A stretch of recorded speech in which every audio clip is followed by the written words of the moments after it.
And ladies first, if you'd like to tell the folks who you are. Councilor Stein? Rick Loman. And Paul Perkovic. And I'll pledge allegiance. I pledge allegiance to the flag of the United States of America and to the republic for which it stands, one nation, under God, indivisible, with liberty and justice for all.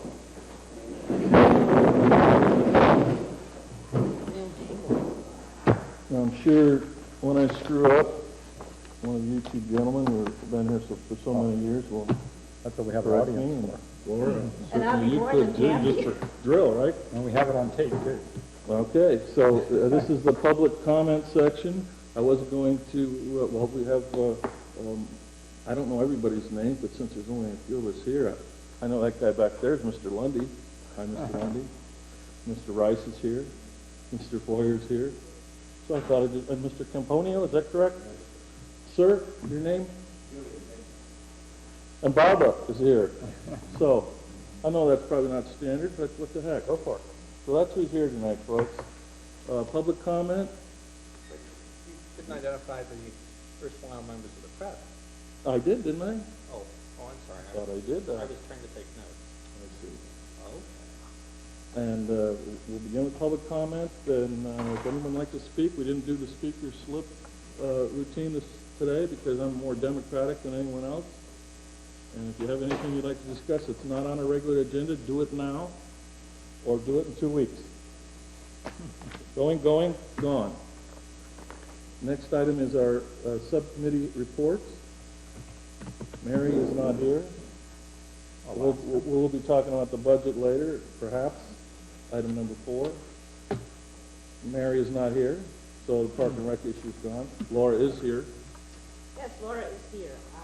We did not have a planning and zoning meeting last Wednesday because we had one so recently, and it had been rescheduled on a Monday. So there's nothing to report for that meeting. I would like to give an update, however, on the Murata Surf topic. The draft EIR has been completed, and there are copies available. They will be dropped off. 2 copies will go to the Half Moon Bay Library. The council members' copies will be dropped at my home tomorrow, and we'll have to announce how we're going to get these out to everybody, because they will not be mailed to people's homes just because they came to the meeting. Of course, you can call the county to pick up a copy there. I'm going to try to arrange to have extra copies delivered to my home tomorrow, so I'll have to just let folks know how we're going to get those distributed. The date that the Planning Commission will be taking public comment on the draft EIR is either going to be October, they're saying 13th, 14th, or 15th, which is a Tuesday, Wednesday, Thursday. The council will need to make a decision if they want to give up a Wednesday, which is the 14th, which in my opinion we should not, with all the agenda items we generally have to handle. So I'm going to assume it'll be either October 13th or 15th. The Planning Commission will actually have their meeting here in El Granada, at the El Granada School. They'll probably clear most of their agenda, so the only thing that will happen is taking the comment on this draft EIR, and that will close the comment period. In November 10th, the Planning Commission will meet apparently to discuss this. I'm told they may take additional comments. And then they'll be making their recommendations to the board. And that's it for me. Thank you. Let's see, we don't have anyone in the health and safety. It's a vacant. Laura's protocol also, you have anything there? Until Mary Hobbs comes back, and I'm on vacation in September, it's probably not going to happen until October. Okay, and Dave Spieselman is fundraising somewhere in Maui. So we're moving right along. This is great. I'm really happy about this. The Board of Supervisors would normally be Mr. Rick Roos would normally be speaking right now. I'm sure he'll be a few minutes late, and we'll talk to him later. But there's no items on the consent agenda. Did you guys want to talk about anything? Public comment. No. Way too easy. You're going to set a record if you keep it You this way. bet. The regular agenda, which normally would start at 8:15. We could all sit here if you'd like for an hour. But Take a break. I can see that might not work out, so, and this probably will take a little bit longer. The selection, the first item is the selection of the next county project. Now, these agenda items were given to me pretty much by days, and if some of them are a little broad-based, so be it, but that's the way they are. This item is for the council to discuss and vote on their selection of the next priority project for the County of San Mateo Planning Department. The last, I would say, was the nice job they did on our incorporation study. They spent a lot of time and a lot of money to do that for us, and we appreciate that very much. They're so generous, they've allowed us to pick another project, so that's what we're here to talk about, is to put them to good use on another county project. So if anybody has any suggestions on that, I think take over. Well, what this actually refers to is pretty targeted. Back in June, when we met with the planning department around the issue of substandard lots, several different things had come up at that time, and that was the zoning standards in the S9 and S17 district, and design review. What the county offered to do, because this has come up time and time again, is to assist us with that project, and I'm going to read to you exactly how the county views the project, and the council basically needs to vote on whether or not they want to support going ahead with this project. The county will be assigning, I believe, it'll be George Bergman and I'm going to say Mr. Delaney. For some reason, his first name is escaping me. Pardon me? Andrew? Andrew, yes, to work with us on this. So this is the description of the project at this point. We'll be requesting a comprehensive update of Mid-Coast residential zoning regulations and strengthening the design review process. The project could include establishing floor area limits, standardizing height limits, and creating a design review committee. We'd be looking at the whole thing and earmarking those items to look at deeper through public scoping projects and public meetings. Basically, if the council votes tonight to go ahead with this, a letter needs to be sent to Terry, Paul, copied to Rich Gordon. It does not have to go before the Board of Supervisors, but the Planning Commission wanted the council to vote in support of the project.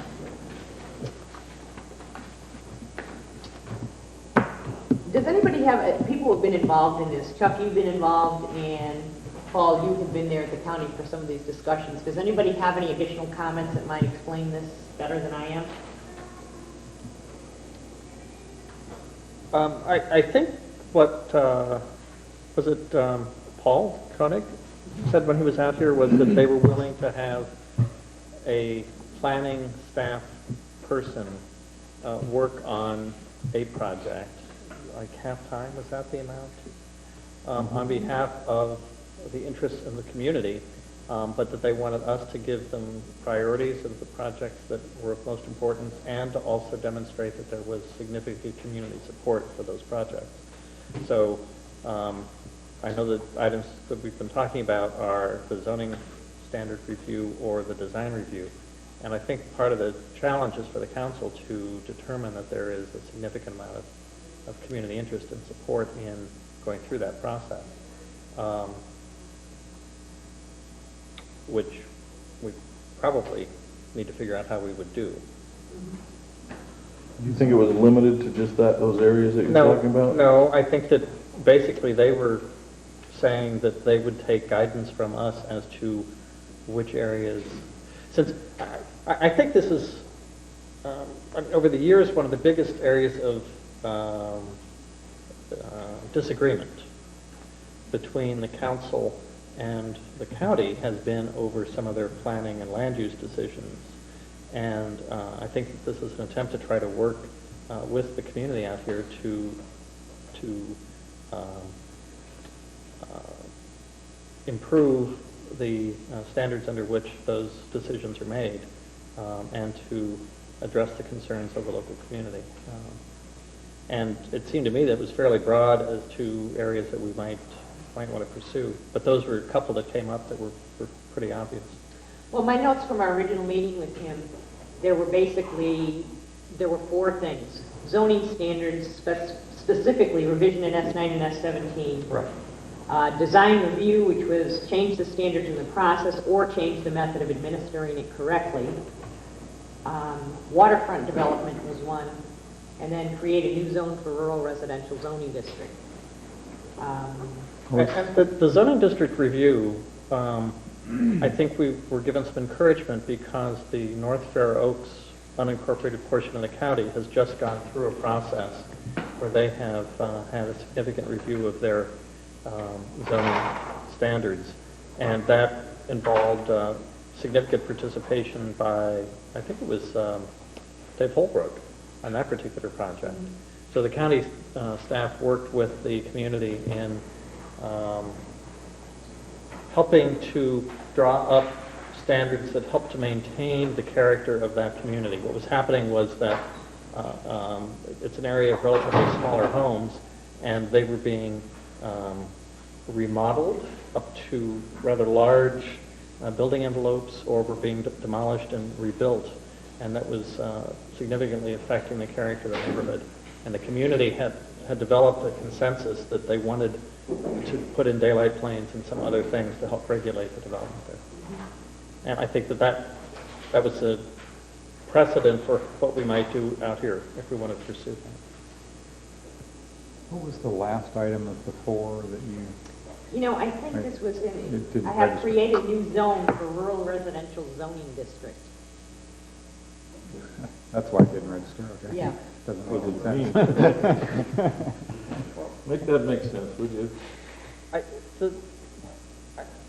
If I recall, the areas outside of the urban-rural boundary, which includes a rural residential area, are generally zoned like resource management or PAD, and not under one of the R1 single-family zoning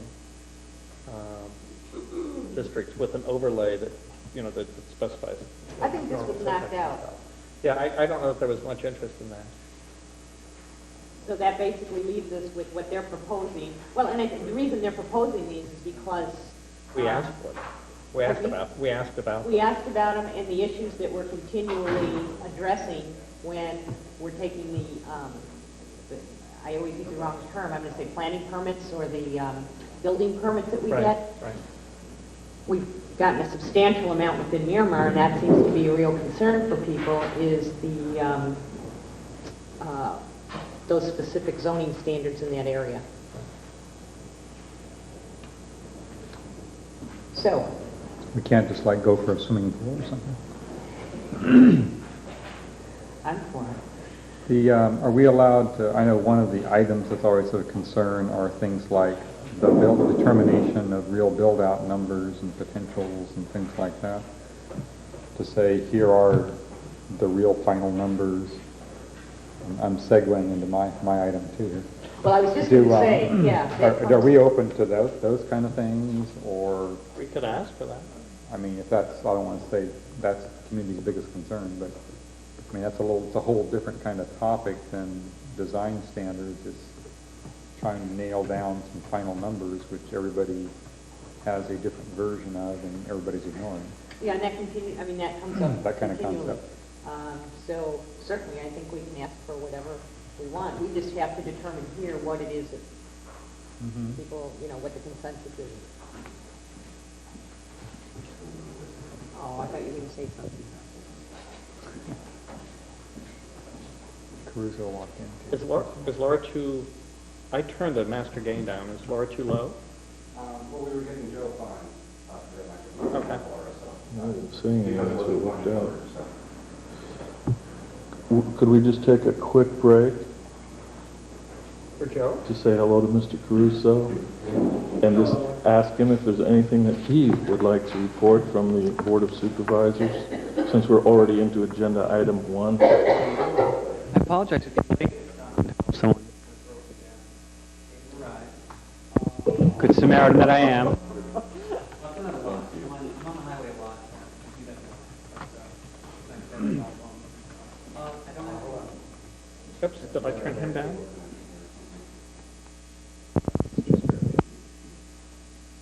Joe? Could you mention a little bit of history of that place? You kept trying to say there were no issues. Just a brief summary of the... Do you want to talk about that right now?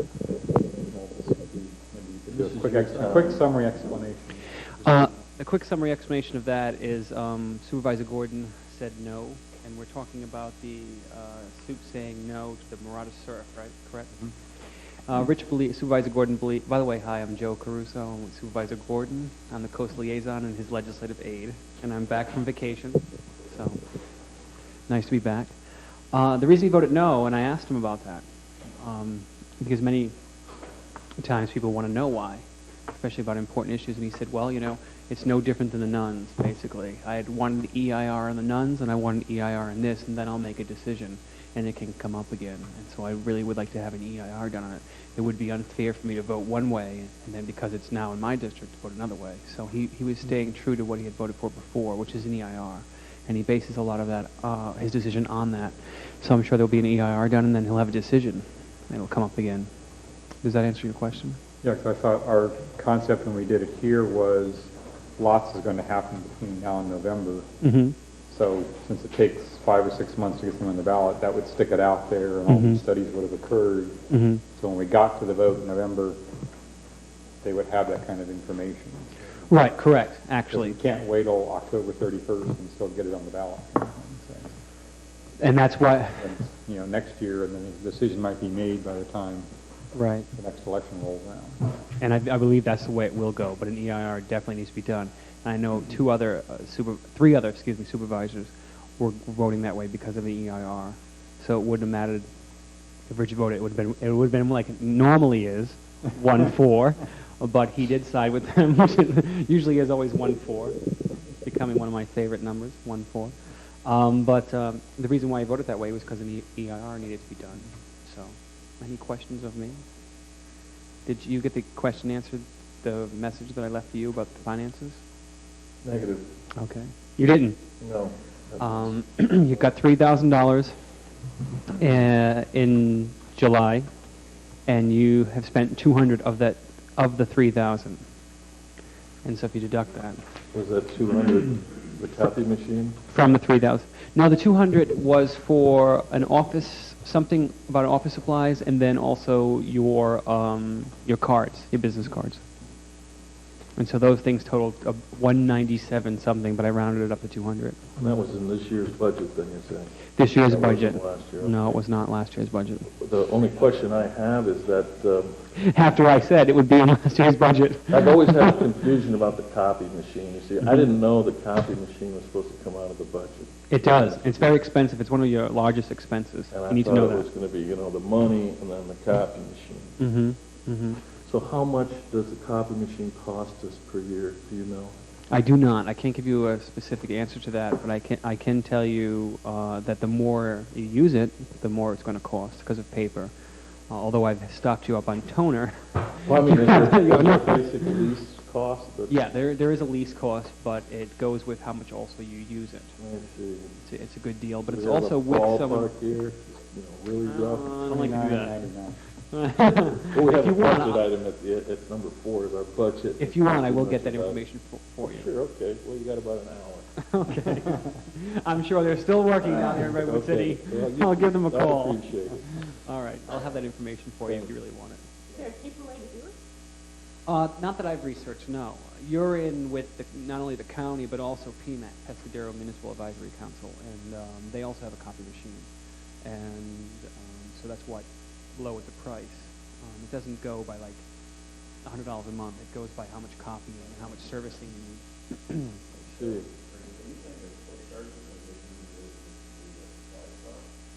If you're referring to click charges, you mean how much the numbers go around like 200, 500,000 copies? Yes. It's about servicing and when the guy comes out here. And when he comes out here, he also goes to Pescadero. That's what it is. That's what we have to set up.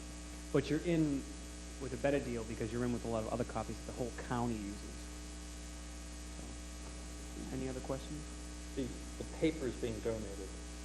So the only. Thank you, Paul. The only suppliers you need to be paying Because I for is donated toner. the toner, okay. so you're Well, the welcome. toner, you can't go to Office Depot. No, I and know. Get the toner, it's some secret. Special, secret. Don't ask, don't tell. The toner just arrived, okay? That's all you need to know. Okay. Thanks for the toner. You're welcome. Yeah, actually, Thanks for the paper. we have Captain Slater Carter to thank for a case of patience. Wonderful. Thank you. Any other questions of me? No? Thanks. Back to one. So the impression I get is that there are 4 items on your list which you'd definitely like to see them discussed, correct? Well, Actually, just two. 2. And what would those 2 really. be? Because I think in talking with Terry and Paul, a lot of these same discussions that I'm guessing took place also prior to my being involved here. I mean, that's the impression I got. Chuck, you were there. Could you help me out here? Uh-oh. Do I have to drag you over here?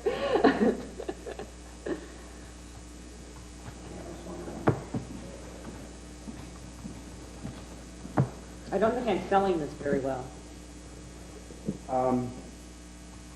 Yeah, this had come out of a couple meetings, actually, that we'd had with the planning department people. And like Laura mentioned, there were a lot of, the main issues we had been dealing with were, had to do with a lot of the fuzzy areas, specifically in the S9 issue, which is 10,000 square foot lots, and that would be Miramar. Is the best example of that. And in a lot of the specifics on the regulations for S17, which is the 5,000 square foot lot, which is what most of it is. And that extends to the issues of substandard lots as to how they're used, setbacks, variances thereof. So it was sort of no surprise to me that the county chose those 2. Plus the design review. Currently, we don't have a direct design review for the Mid-Coast. It's handled by a staff person in Redwood City. They've since put one planner in particular in charge of it who's been very good at, especially in the Miramar area, bringing the projects to us for a lot of input. We've been meeting with the builders and working with them on it. So I think this is actually a pretty impressive proposal that that the county's bringing forward for us to do. I think a lot of it has to do with with Laura's sort of determination to come to some sort of working agreement with the county on a lot of these issues. So it's a little less, so we're fighting with them a lot less and working with them a lot more. So that's my take on it. Thanks a lot. I appreciate it. Some more thoughts I have on that, since you're seeking input here. The way that current process is working seems to be getting better and better and better to doing what I would call joint design review with the planners, issue by issue. If I were trying, I would vote to pick a project that's probably in the worst shape or needs the biggest change. And maybe these standardizing the zoning issues, working with getting determination on non-conforming lots, substandard lots, and those kinds of things is a bigger step that we could, maybe start attacking and continue our, quote, design review like we're doing now with the county, which seems to be working. So that seems to be, we need to pick one that's going to have the biggest impact. Mm-hmm. And if they're not going to give us a seat on the planning commission for coastal issues, which we could also maybe push for in parallel, then, getting some, if the zoning is for a 10,000 square foot lot, why is an 8,000 square foot lot perfectly okay? So. Okay, so what I hear you saying is you'd like to look at the non-conforming lot issue in addition to what we're talking about, the revision in the S9 and S17. Well, looking at the revision of the zoning regulations would automatically look at the non-conformance issue. Okay.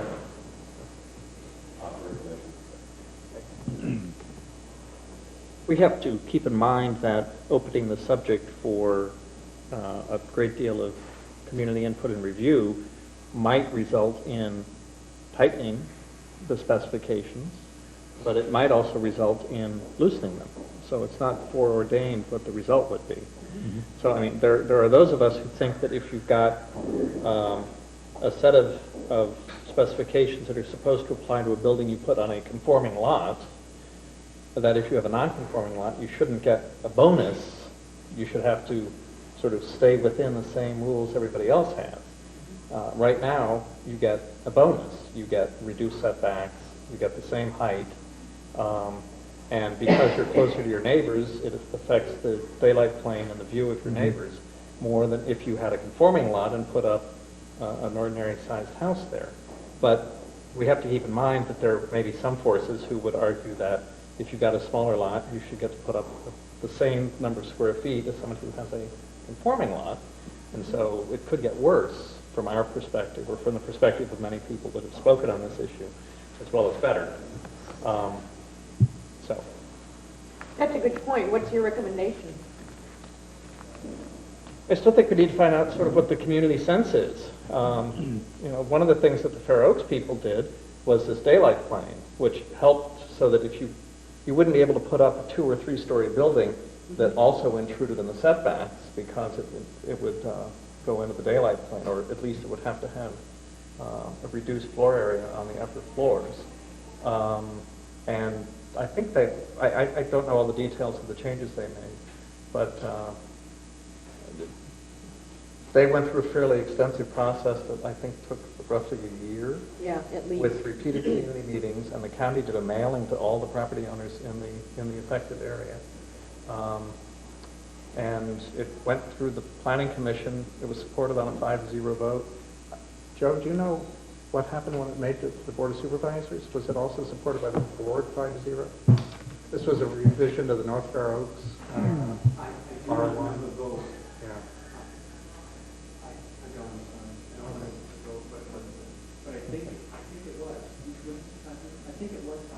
Yeah, but it was, it was a process that, you know, had been worked with county support, and where the property owners, both those who had developed property and those who had undeveloped property, and the builders all, you know, reached a consensus on what was important to preserve the character of that community. So the real issue... A lot of it is consensus building that would have to happen. Right, so the real issue here is how do we collect community opinion and proceed from there? Yes. Which has always been an issue for us. Yeah, we would just have, like Paul said, watch the same process didn't occur with the Coastal Protection Initiative, which is using the standard laws of entropy. Everything got worse. You know, nothing contracted, everything went upward. So as long as there was some, I'm not sure how you would enter into the agreement, but you don't. When Yeah, you yeah, but you open don't something know, up for so it's reconsideration, just it go can in. be reconsidered. You know, if you're going to change the rules, they can change anywhere if you put the issue on the table. Okay, so are you saying you would rather not look at this? You don't want to open this up? No, Or- I don't think that we have yet gotten the sense of community support that this is an issue that we want to take up as the next project. And on design review, I don't have the sense that we have identified individual people in the community who are interested and willing to put the time into the design review process.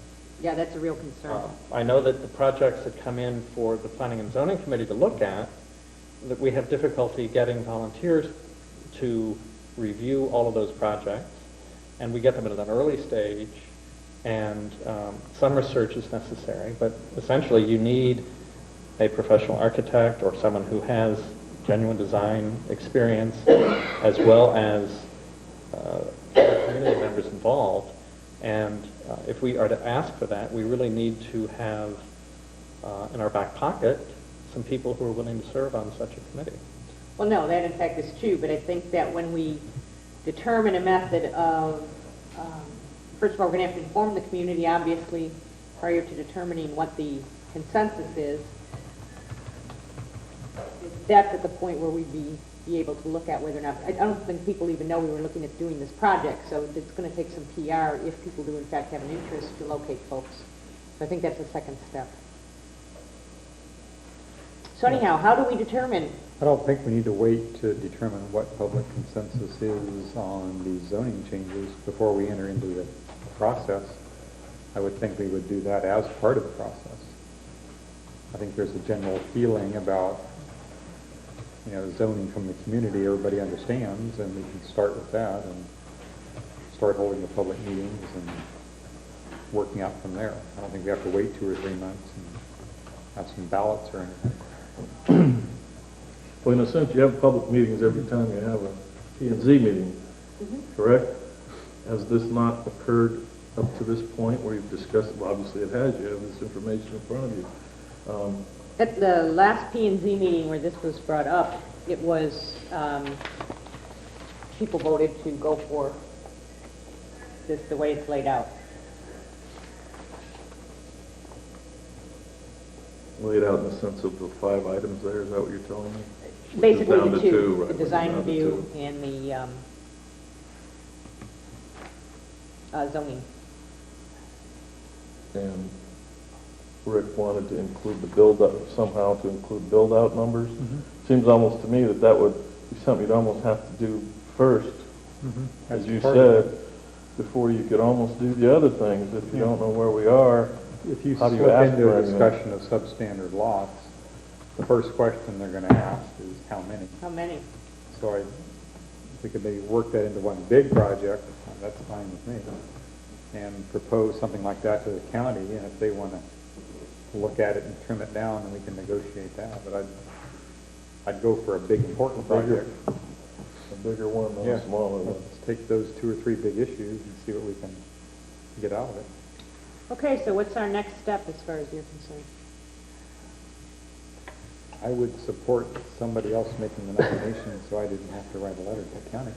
Well, I don't, at this point, it doesn't look like anyone's prepared to write, we're too much in the dark here on what you specifically want them to do. You can't cover that in half an hour. Could we just write a letter to the, back to the planning person who we would write this to, Paul Koenig, et cetera, saying at our last meeting we discussed and would like to move forward with, a discussion of combining the following 3 items.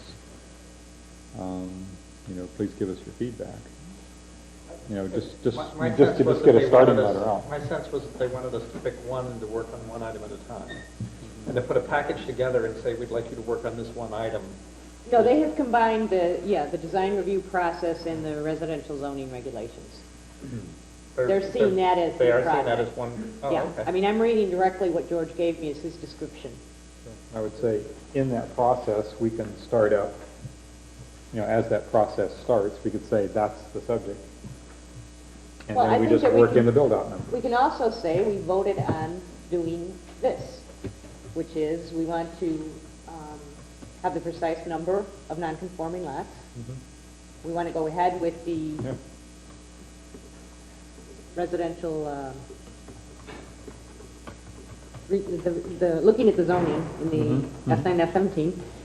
And to me, design review is going to have to take some public meetings because we're going to have to see if there's interest out there for people to become involved. So we're saying we want to proceed ahead with the non-conforming lots and the zoning and go ahead in have P&Z figure out how we want to attack the design review with public meetings or what have you.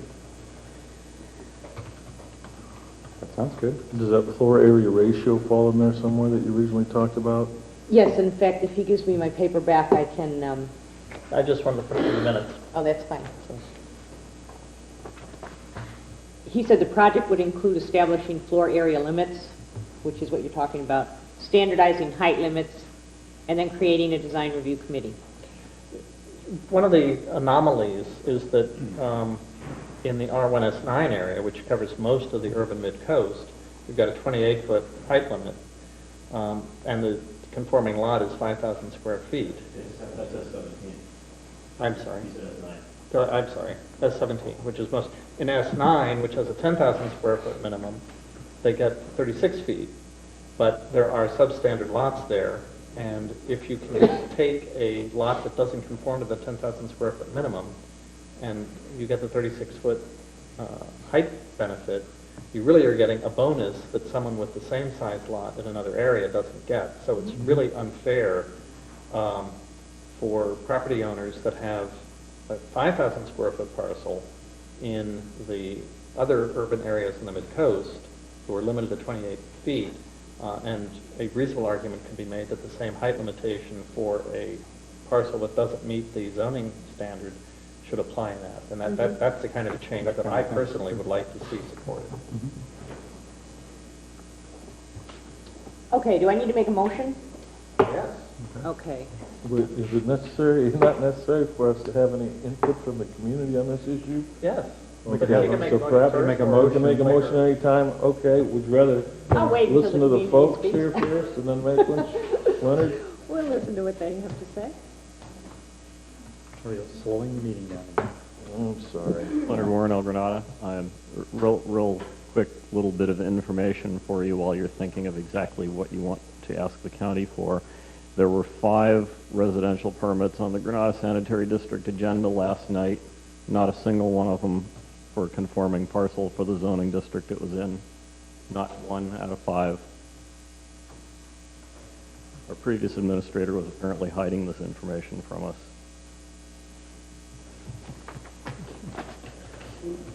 You know, Leonard, it would be helpful for me with planning and zoning. Can you get me the addresses? Yeah, now, I couldn't before. No, I understand.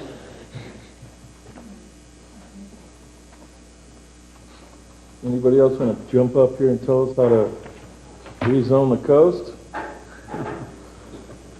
And besides you, Mr. Caruso, if I may interject, perhaps Ms. Vargas, you had called me to indicate that we could do this now, so you don't have to wait until whatever. And I'm sorry to interrupt again, but these late folks, we got to take care of them real quick here. You're such a nice guy, Joe. I mean, gives Paul a little break there too. You don't have to type anything for a couple minutes. Good luck. Oh, are we going to have a sing-along? Yep.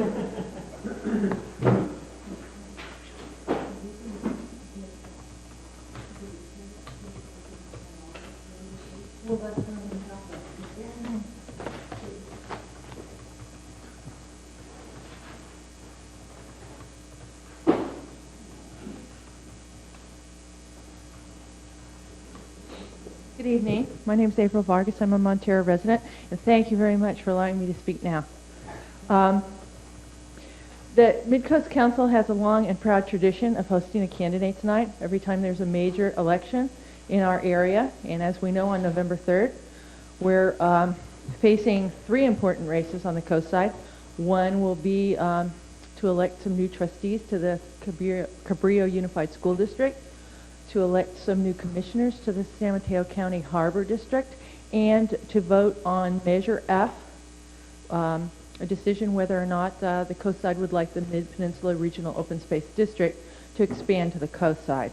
I've been talking with the new editor of the Review, Eric, and he said that the Review, in conjunction with the League of Women Voters, may be planning a candidates night, but he wasn't exactly sure when. So my feeling was to ensure that coastsiders do get a chance to hear the issues and meet the candidates, that it would be well for the council to go ahead and plan this, since, as in the past, I'll be willing to do the majority of the work to make this happen. After exhaustive investigation, which I can show you here, these are all the dates in September that some public entity has a meeting.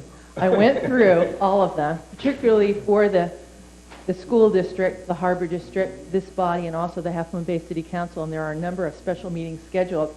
It has turned out that Tuesday, September 29th, is the one night which won't interfere with the school district, the harbor district, the council, the Half Moon Bay City Council, which would also allow someone from Mid-Coast Television to be available to tape this. I have been to Farallon View School. I have checked their schedule, and the 29th is available of September.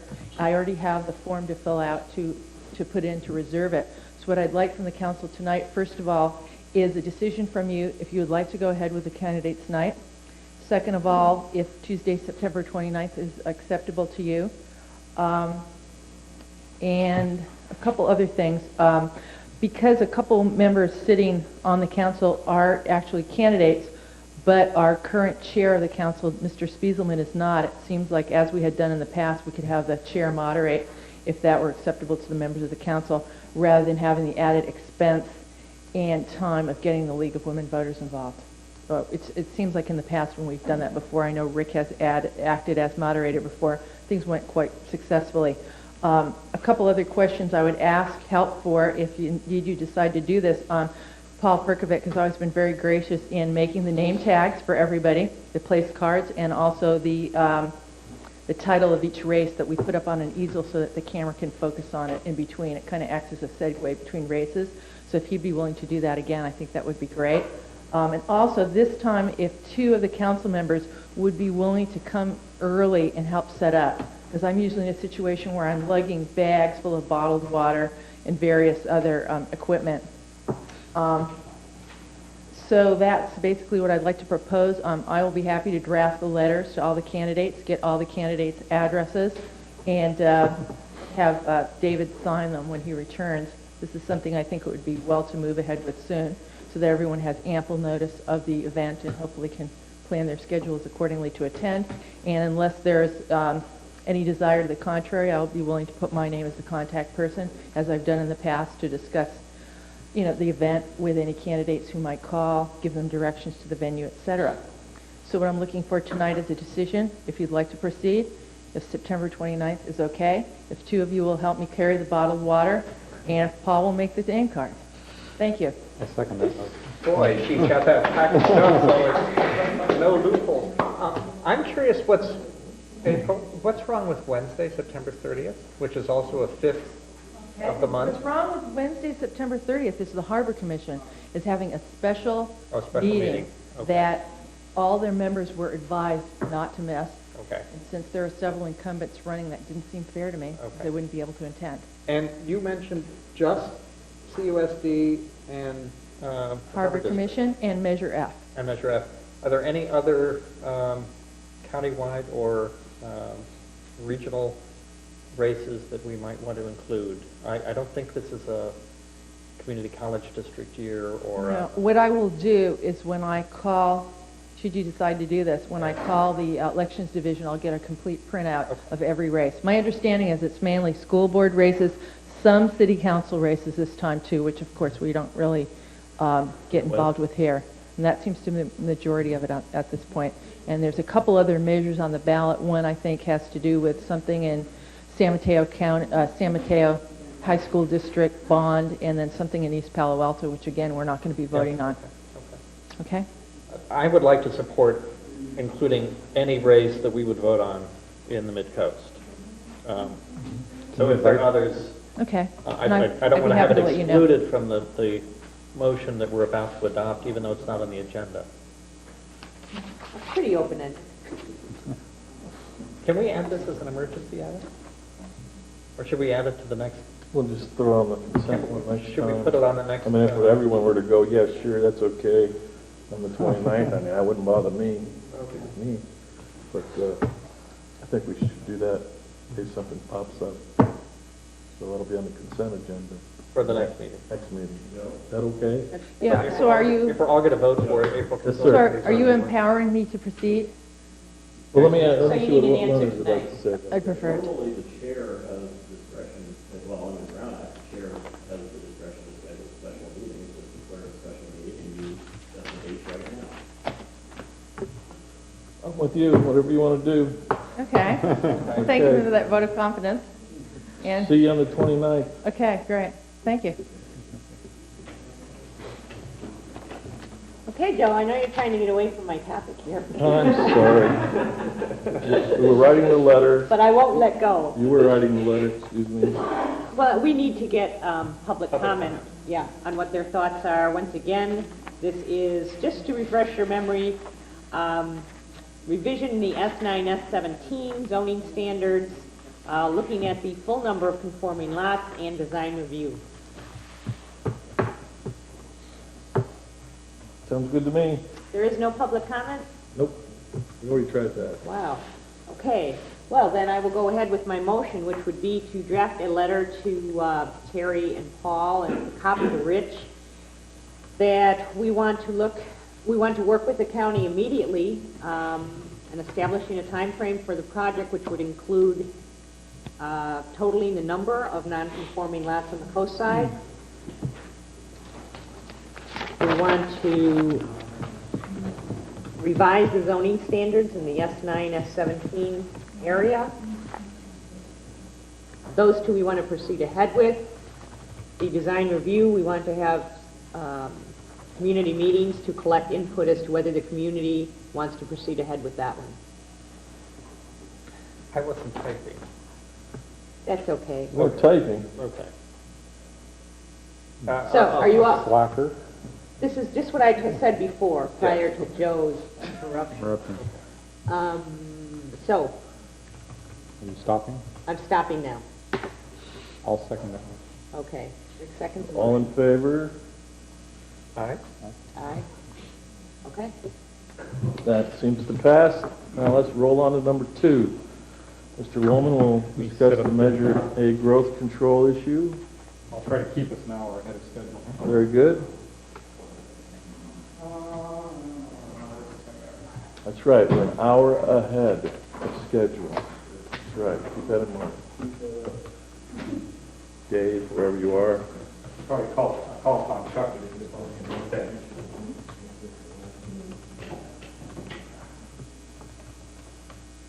I could put this in the middle of the table in front of Joe, or we could probably try it. Put it right. Text on the wall. Okay. I have here some things we're going to talk about. Just 2 very brief handouts that talk about the text out of Measure A. You folks can share. You need both. So I'm going to take one of each, so about 16 there roughly. So if you're friendly, share.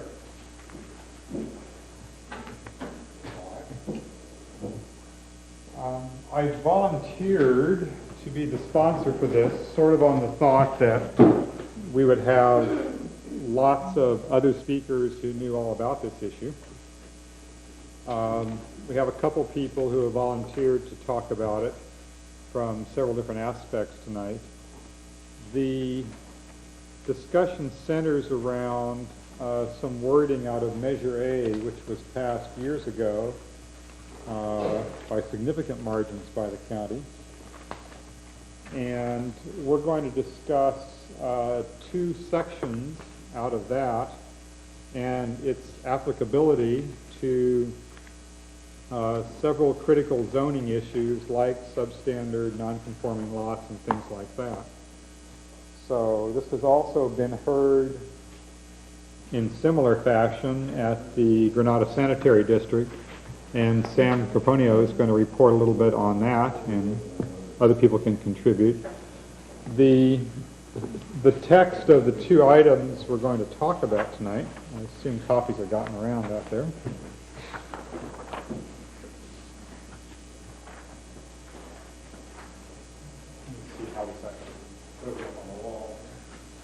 Who's executive crime concern is that from? Yeah.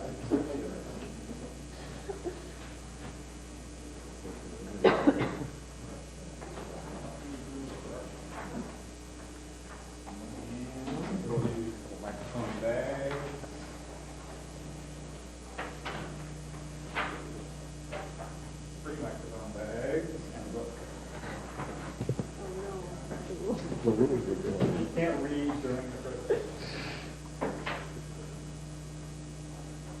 Quick question I have, was Measure A considered an amendment to the local coastal plan? Anybody? It was incorporated into the LPP. Okay. Kind of like an amendment, I guess. It's an initiative measure proposing ordinance amending. Which was That's adopted. what amendments. Yes. It was adopted into the local coastal plan. Right. The first item, let me put both of these up here, then we can talk about them. Paragraph 2.4 says, as a condition of coastal development permit approval, special districts, public utilities, and other government agencies shall conform to the county zoning ordinance and the policy of the local coastal program. And we'll talk about that. Now, And this was added by Measure A? Yes, these are all approved laws. This is So does this have an asterisk in front of it? I don't have my copy of the LCP with me today. all I have is the copy of the actual amendment that actually went on the ballot.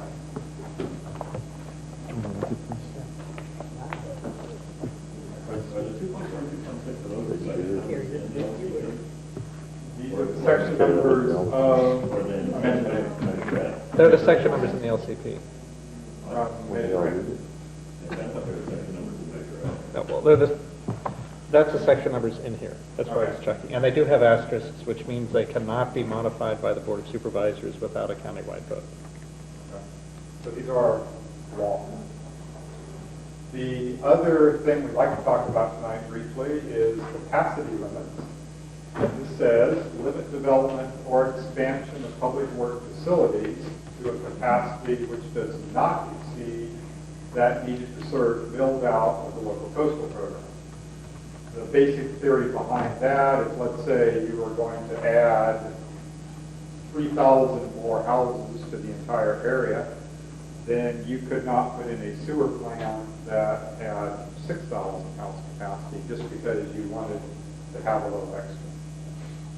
So these are issues which have come up, and the discussion tonight, I would like to sort of point it in the direction of letters that we could write to the county or the special districts to say, what are these sections really saying, and what does it mean as far as things like allowing development on substandard or non-conforming lots. Like a couple of comments I want to make, and I want to hand this over to some other speakers from now on for a moment.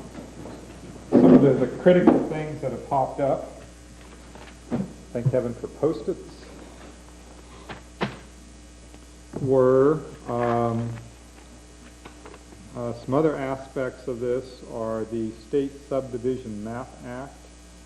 Some people say, and this may be one of the things I want to put in a letter to get clarified, that a more recent version of the Subdivision Map Act negates or obviates some part of Measure A.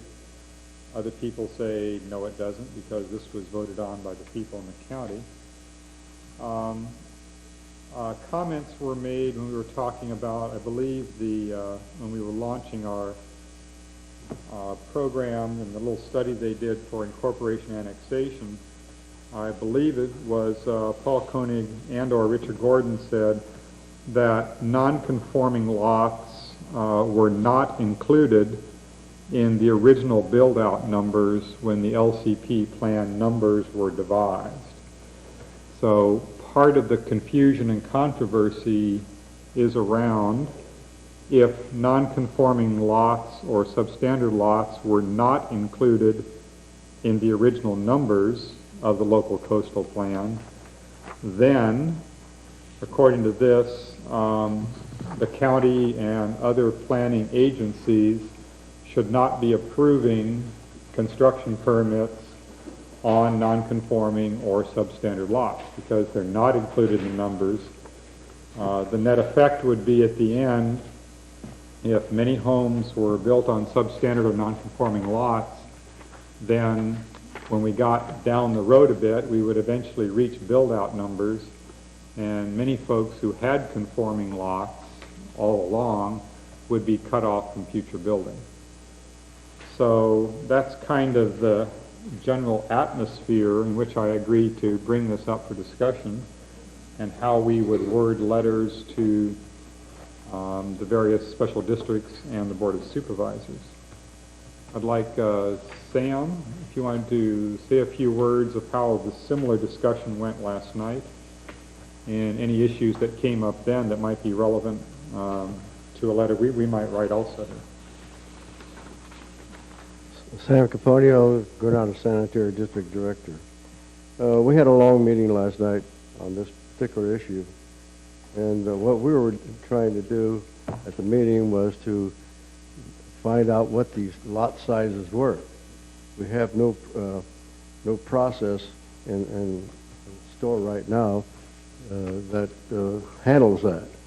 So we want to hire somebody to either go to the Planning Commission in San Mateo and look at the map lots, lot maps, and or we have some in the office that do have lot sizes, but the lot numbers are not on that map.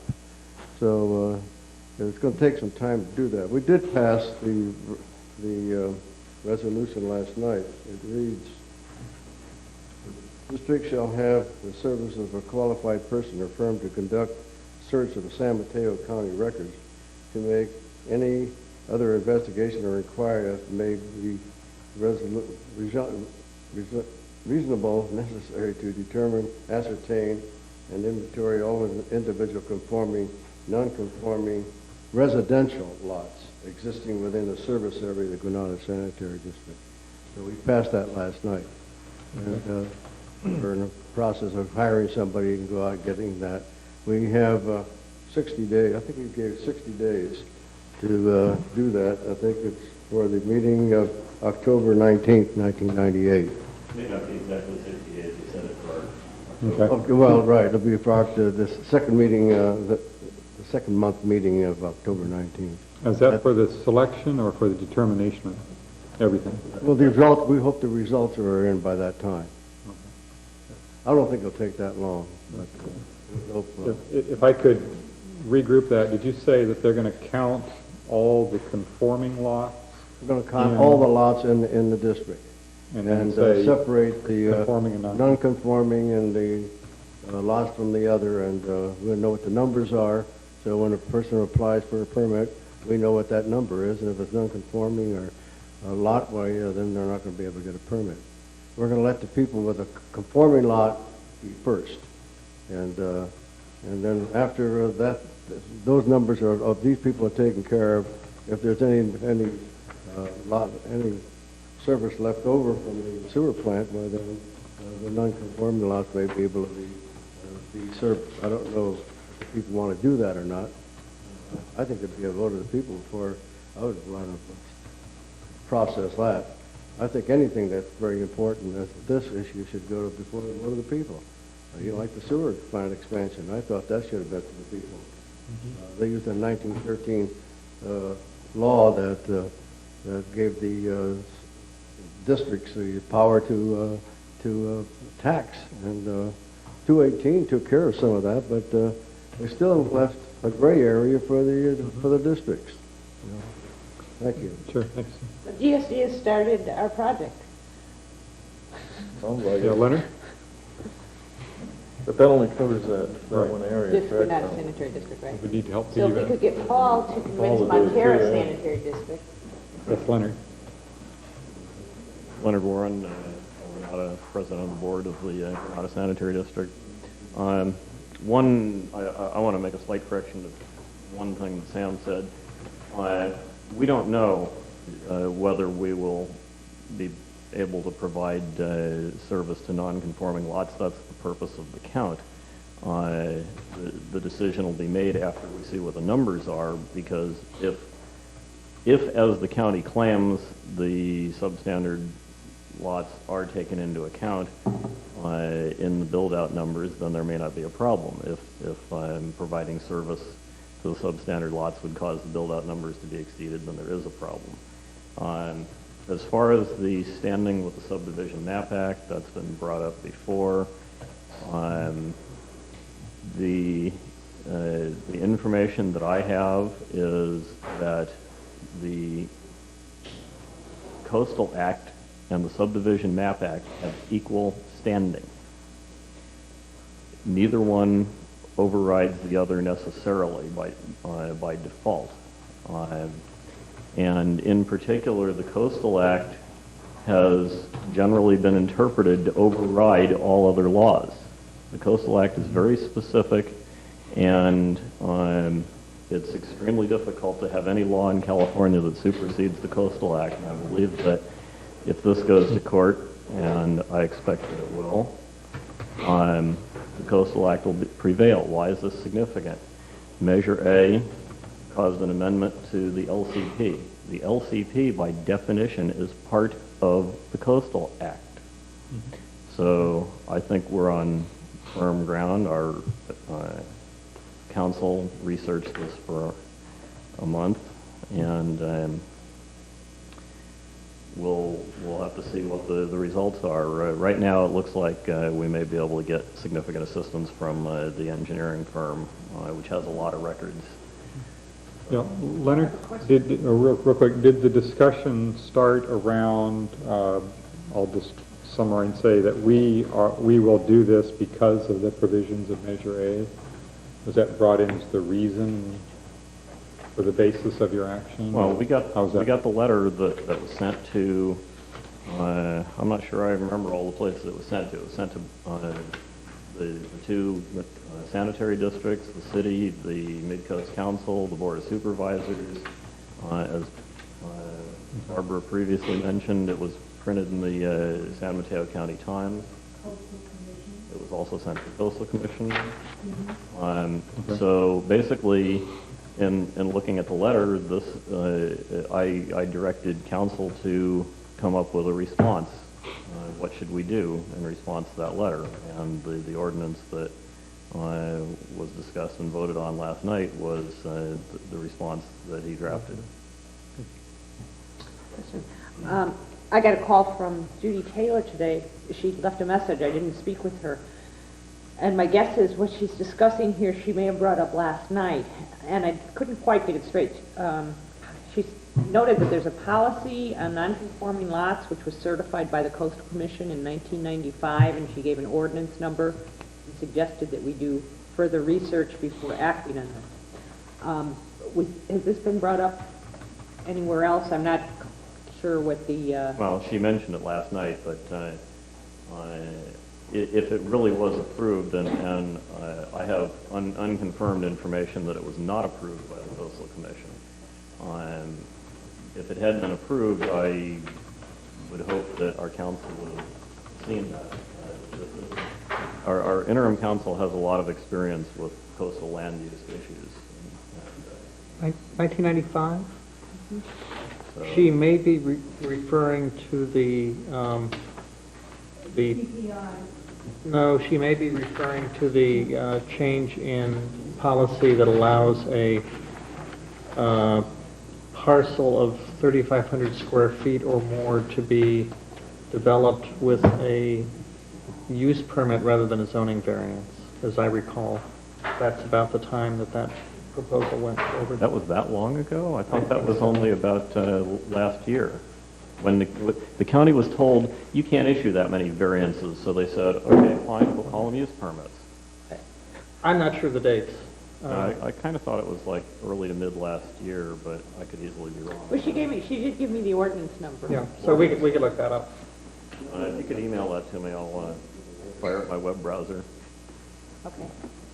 Laura, I was informed that this is totally separate from the LCP policy, or the Measure A policy 2.4 and 2.6. It has nothing whatsoever to do with 2.4 and 2.6, which are the law. Thank you, Barbara.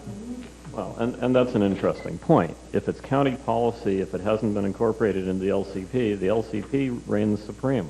The LCP, most people don't understand. The LCP is just about the highest law we have in this state.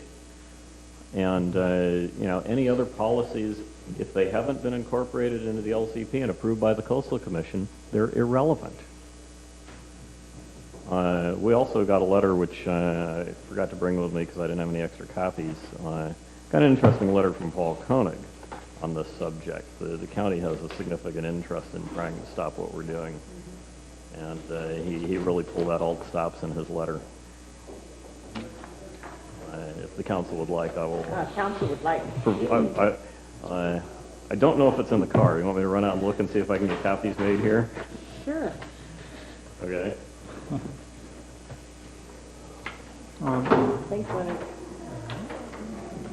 Yeah, those speakers and thoughts kind of summarize the information that I've been able to collect so far on this.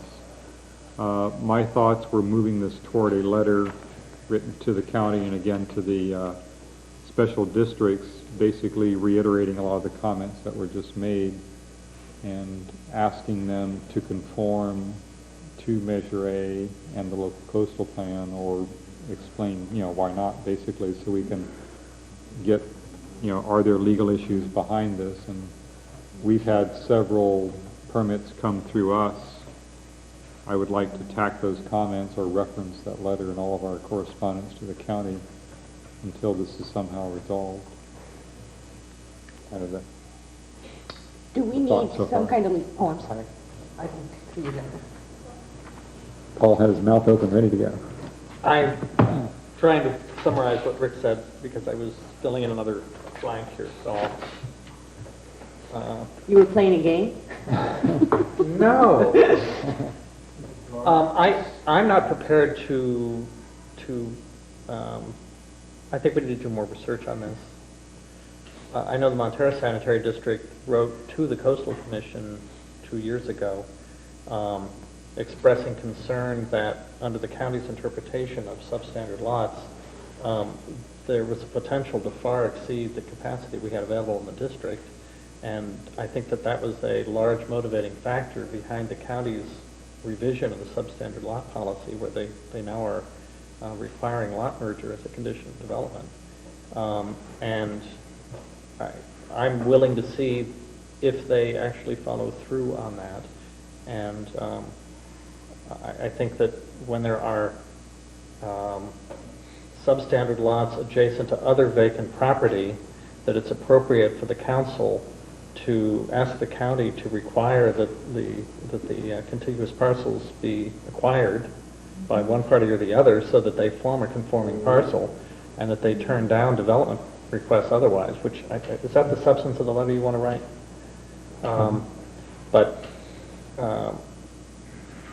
I think we need to do more research on this. I'm wondering if we don't want to have this looked at by legal counsel, and Yeah. did you not mention at the last meeting, I saw it on tape, I wasn't here, but about pro bono? Yeah, he didn't give the name or telephone number of that person, however. Hold on, I'm supposed to call him back this week. I have to see if he got the job over the hills. But Although could we Joe's not possibly, still here? Who's still left? could we possibly ask the county for, their county council's interpretation to sort of start this process? Or Well, how they're that's- interpreting or something like that, just to get it going? That's what I'm thinking. I Have them mean, do the research for us. Rich Gordon told me, he promised me legal counsel when we needed it. Because I don't think it's our necessarily responsibility to try to determine, it'd be nice if we could, but, we can't, might be able to lean on other lawyers to help us in this, but we can't go out and get legal opinions because we're not in court and start this through Richard Gordon's offer would be a good way to do this. Yeah, I think that would be, I agree with Paul, we need some more information, and particularly, I'd like to know what this ordinance is that Judy's referring to, and we need to cover all our bases. Also, this is going to be addressed, I'm wondering if there's a way to do this in conjunction with this planning and zoning project, which is to get the full Sure, number if of we could non-conforming lots. maybe, I think this would be a good basis on which that could be launched. So I'd like to have this Yeah. up front, have the county council, through Richard Gordon, get an explanation of this problem. Because everybody's saying, this is law, you can't do that.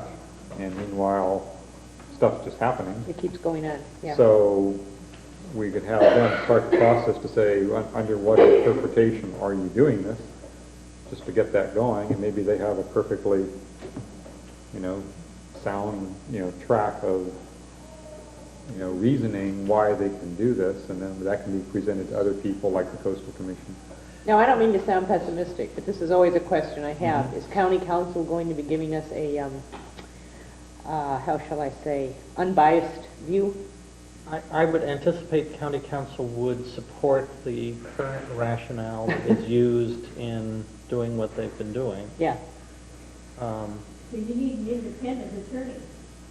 So, All that can And be a done, but checkbook. I would like the official response from the county as a Yeah, we starting need point. to- I mean, we need to know what we that need has to to- be stated, not yeah. just, oh, well, we approve every lot as we do it, because we don't care, and we'll never reach the build-out numbers or whatever. But if there's a build-out number, and we can show we're going to exceed it, I think we're perfectly right to say, well, what are you going to do when you reach the number, or why are you approving these if you're going to blow them out 5 years from now? Rick, are you talking about planning?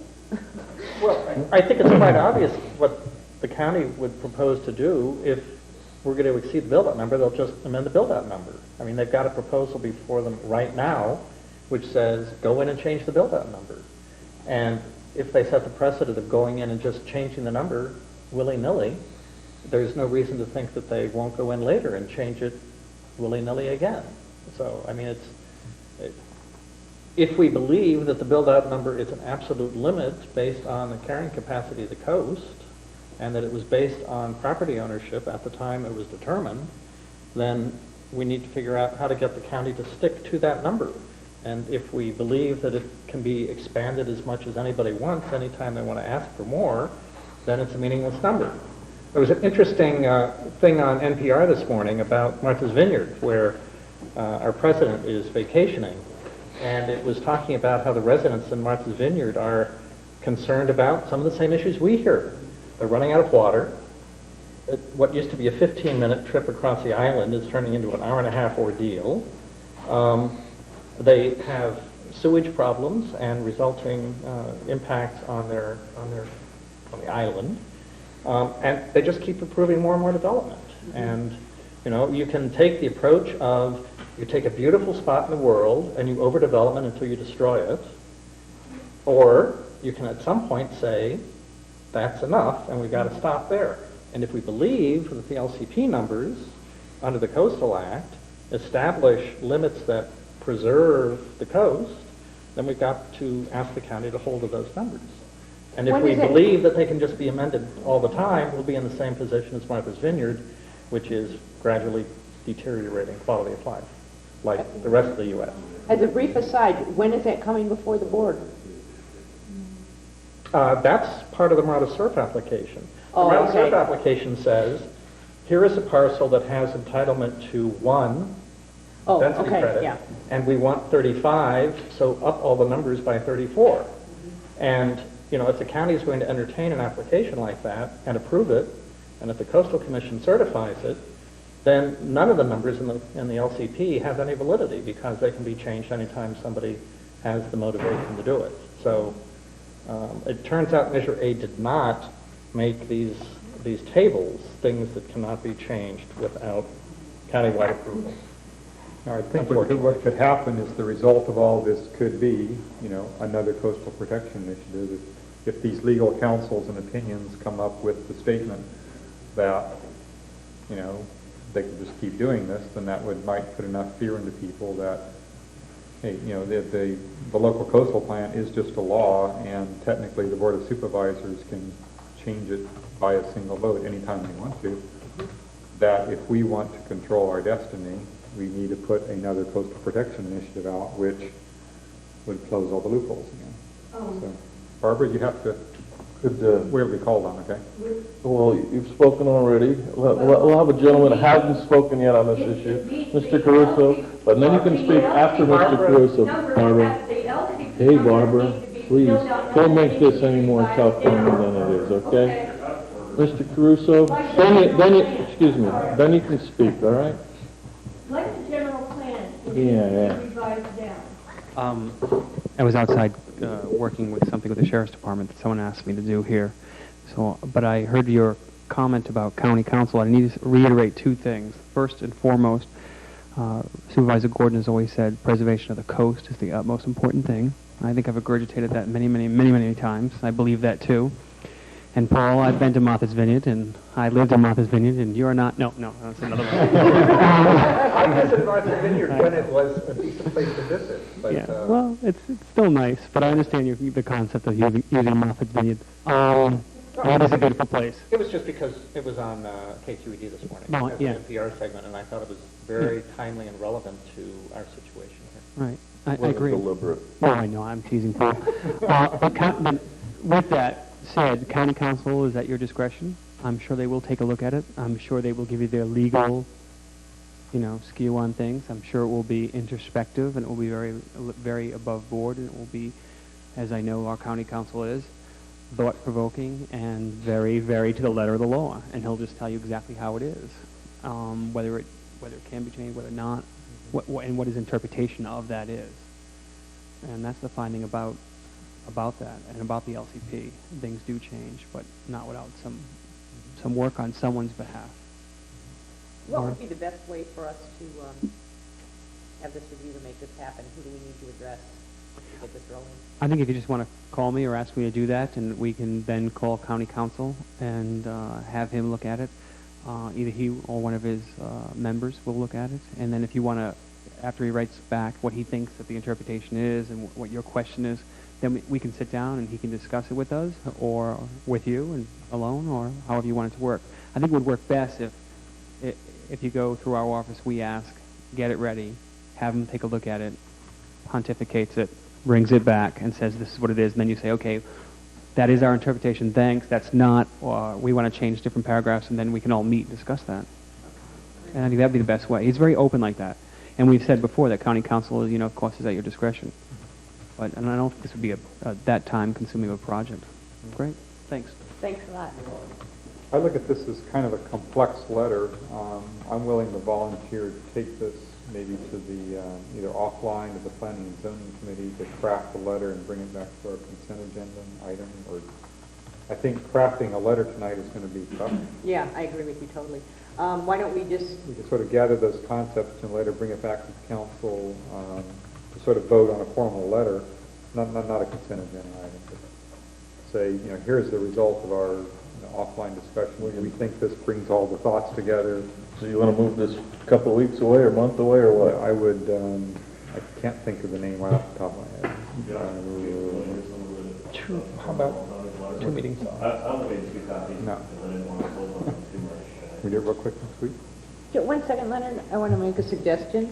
Is there any reason that we cannot vote on at least sending the letter to initiate county council to review this? I mean, that way we can get that process rolling, Okay, and then rather than waiting. Yeah, that's what we've done a lot of times. Yeah, and then write it afterwards. Anyhow, I'll put a I motion mean, on the table. we're gonna agree to send a letter, but we don't know what it says? It's just, my understanding is that we'd be sending a letter requesting county council to review Measure A. Take it away, Rick. Yeah, and the ramifications on approvals of substandard and non-conforming lots. Then what would you be asking us to do in 2 weeks from now? If we're going to do that today? Well, under Laura's phrasing of the thing, we wouldn't need to come back. We would just send a letter around that format. And we'd come to back after we get a Victoria County response. Council. As soon as we get a response, we'll bring it back. Before you decide what's in the letter, you need to know what's in the letter. Well, that's why I thought perhaps if you wanted to forestall this, you could get the information that you don't have, develop the letter, or bring it in 2 weeks after you've gone to the Planning and Zoning Committee, which it seems to be that's might need more than a couple of heads to figure that out. I'm sure Mr. Leonard Warren could bring that information to you, and you could bring us a letter in 2 weeks, and maybe there wouldn't be much to talk about, and it would be almost a consent agenda item, yet it would be a regular agenda, and if it was like you wanted, we could just hammer it. What do you think? Well, I, last night, knew that there was a GSD meeting, and instead I had either the poor or good judgment to go to bed early and get some sleep. And I think that meeting was taped and is going to be rebroadcast, and it may be appropriate, in addition to people that may want to speak tonight, to hear what some of the discussion was. I think there are opposing viewpoints on this, and I think we should be informed of what those are. Yes, that's what I just said, that I understand its take. You know when we can see it next week?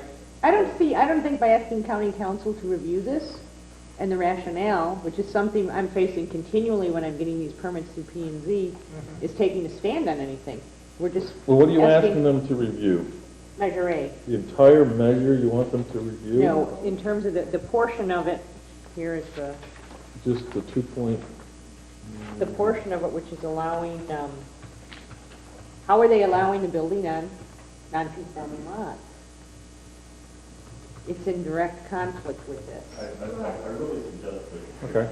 you listen to. Go for it. Go for it.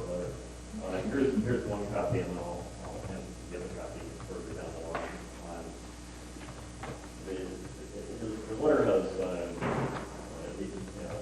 in intro at the beginning, it's come to our attention, blah, blah, blah. And so he quotes 2.4 and 2.6.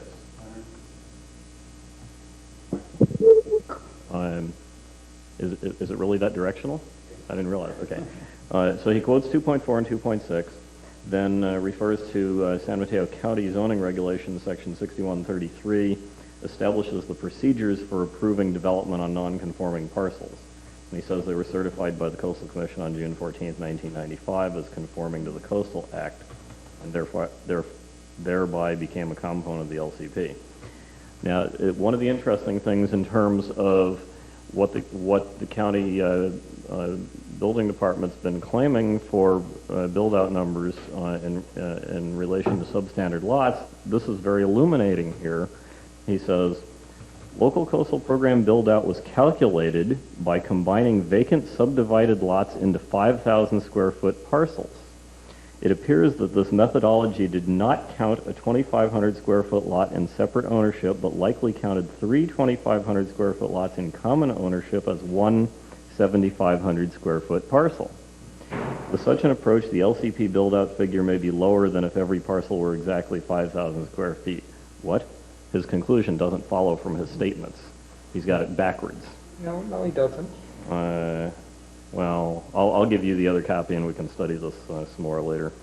And his final paragraph is, the San Mateo County Council has advised us that a landowner has the right to a reasonable use of his land, providing it is consistent with zoning and other planning requirements and does not constitute a health, safety, or welfare hazard. I hope this information proves helpful. Well, yes, it does. well, since it got on August 24th, it's kind of like if you wrote a letter to him today, you might just get a copy of this. That's interesting. I also Here's again. made copies of a letter we received from a law firm.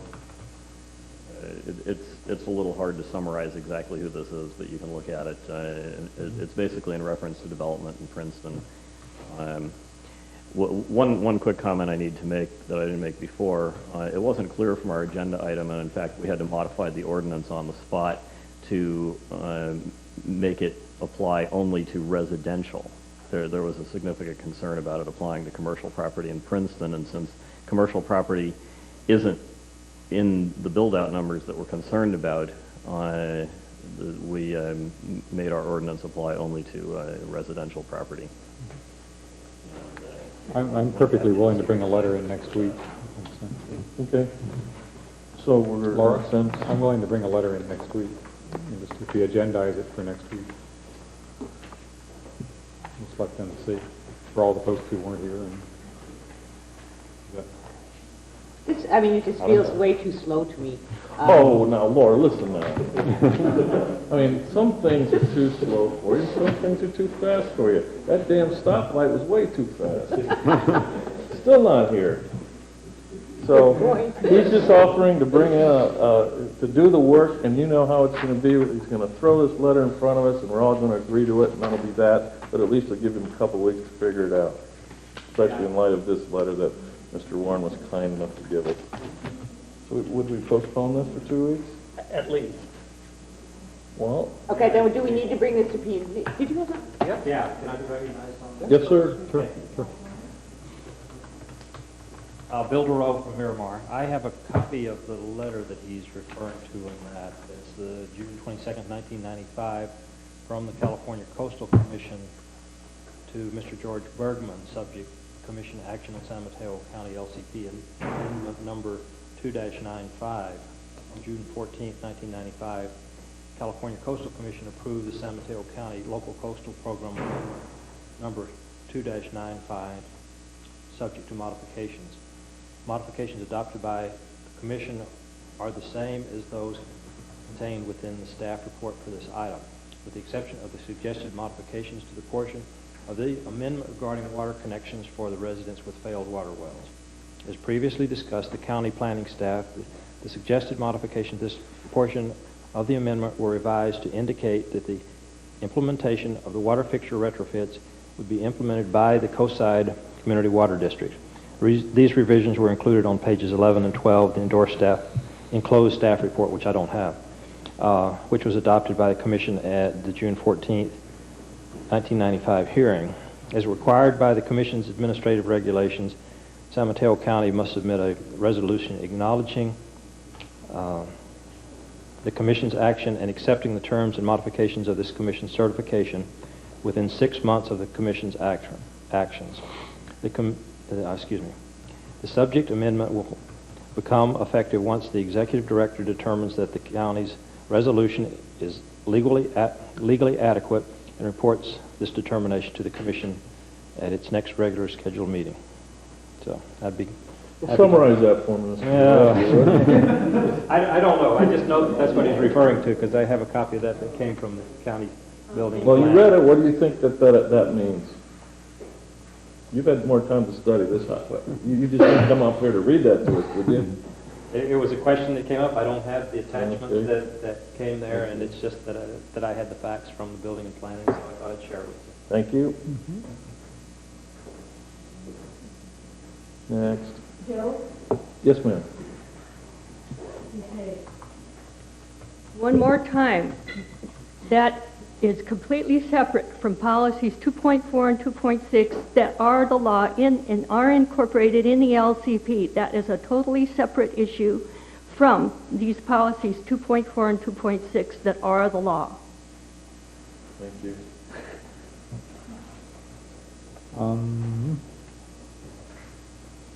So, Are people willing to? we're kind of back to the letter again. Well, You guys are going to screw up my record here. If the Coastal Commission staff made a recommendation to the Coastal Commission that the county's proposed ordinance for approving development of non-conforming parcels as submitted by the county was not consistent with the Coastal Act and the county's LCP, but would be consistent if modified, which is typically what the staff does. It says, we recommend that the commission approve this if it is modified as follows. And if the commission approved that, and if the county then accepted those modifications, that leads me to the conclusion that the Coastal Commission has determined that the ordinance that the county adopted is consistent with the Coastal Act and the LCP. The section 6133 that was cited earlier. Okay. Now, the fact that there's a policy here and an ordinance there, and the Coastal Commission approved the ordinance and said you've got to modify it. I haven't read the staff report, so I don't know what modifications they required, but that tells me that the staff looked at that very closely and determined that the ordinance was compatible with the LCP. But I don't want to guess about this. Well, that's why we need to get these documents and do additional research. So I would Why suggest... can't we start the county doing it? Yeah, why do we have to do this? Why That's do what we I'm have to saying. figure out the legal aspects of all this? Why don't we can do all that, and we should collect them, but we should start the county doing... Let county It's the council thing at the provide same us with these documents from the Coastal They Commission. may very well be able, or George may be able to just pull some things out of the files. So, I mean, it could be pretty quick. I think that was what was indicated earlier from Mr. Caruso, that we could avail ourselves of the office and get the information. And if we have half the community saying this is relevant, another half the community saying it's not relevant, somebody should make the call at some time, and I don't want to do it unless I get some opinions from people. So I'd like to just get the process started. I'd like to move this along rather than waiting. We're not taking a stand. We're simply requesting information to make a decision, and that is county council to provide us with information on this topic. So if we vote on sending a letter, I can't imagine that the letter could be too controversial, simply requesting that action. Okay. Do you want to Take that phrase that from the motion motion. so I can get the text the way you phrased it? I could never repeat that. I would like to make a motion that Rick author a letter to, well, actually, no, not a letter. He said just call Joe Caruso, ask him to have county council advise us on the, take it away, Rick. I can do it in writing. Yeah. On the ramifications of Section 6133 of the county zoning regulations and subsequent action by the California Coastal Commission and its relevance to building on substandard or non-conforming lots.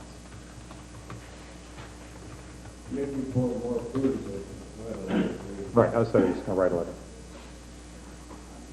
And I second Laura's motion. That you write this letter? Yes.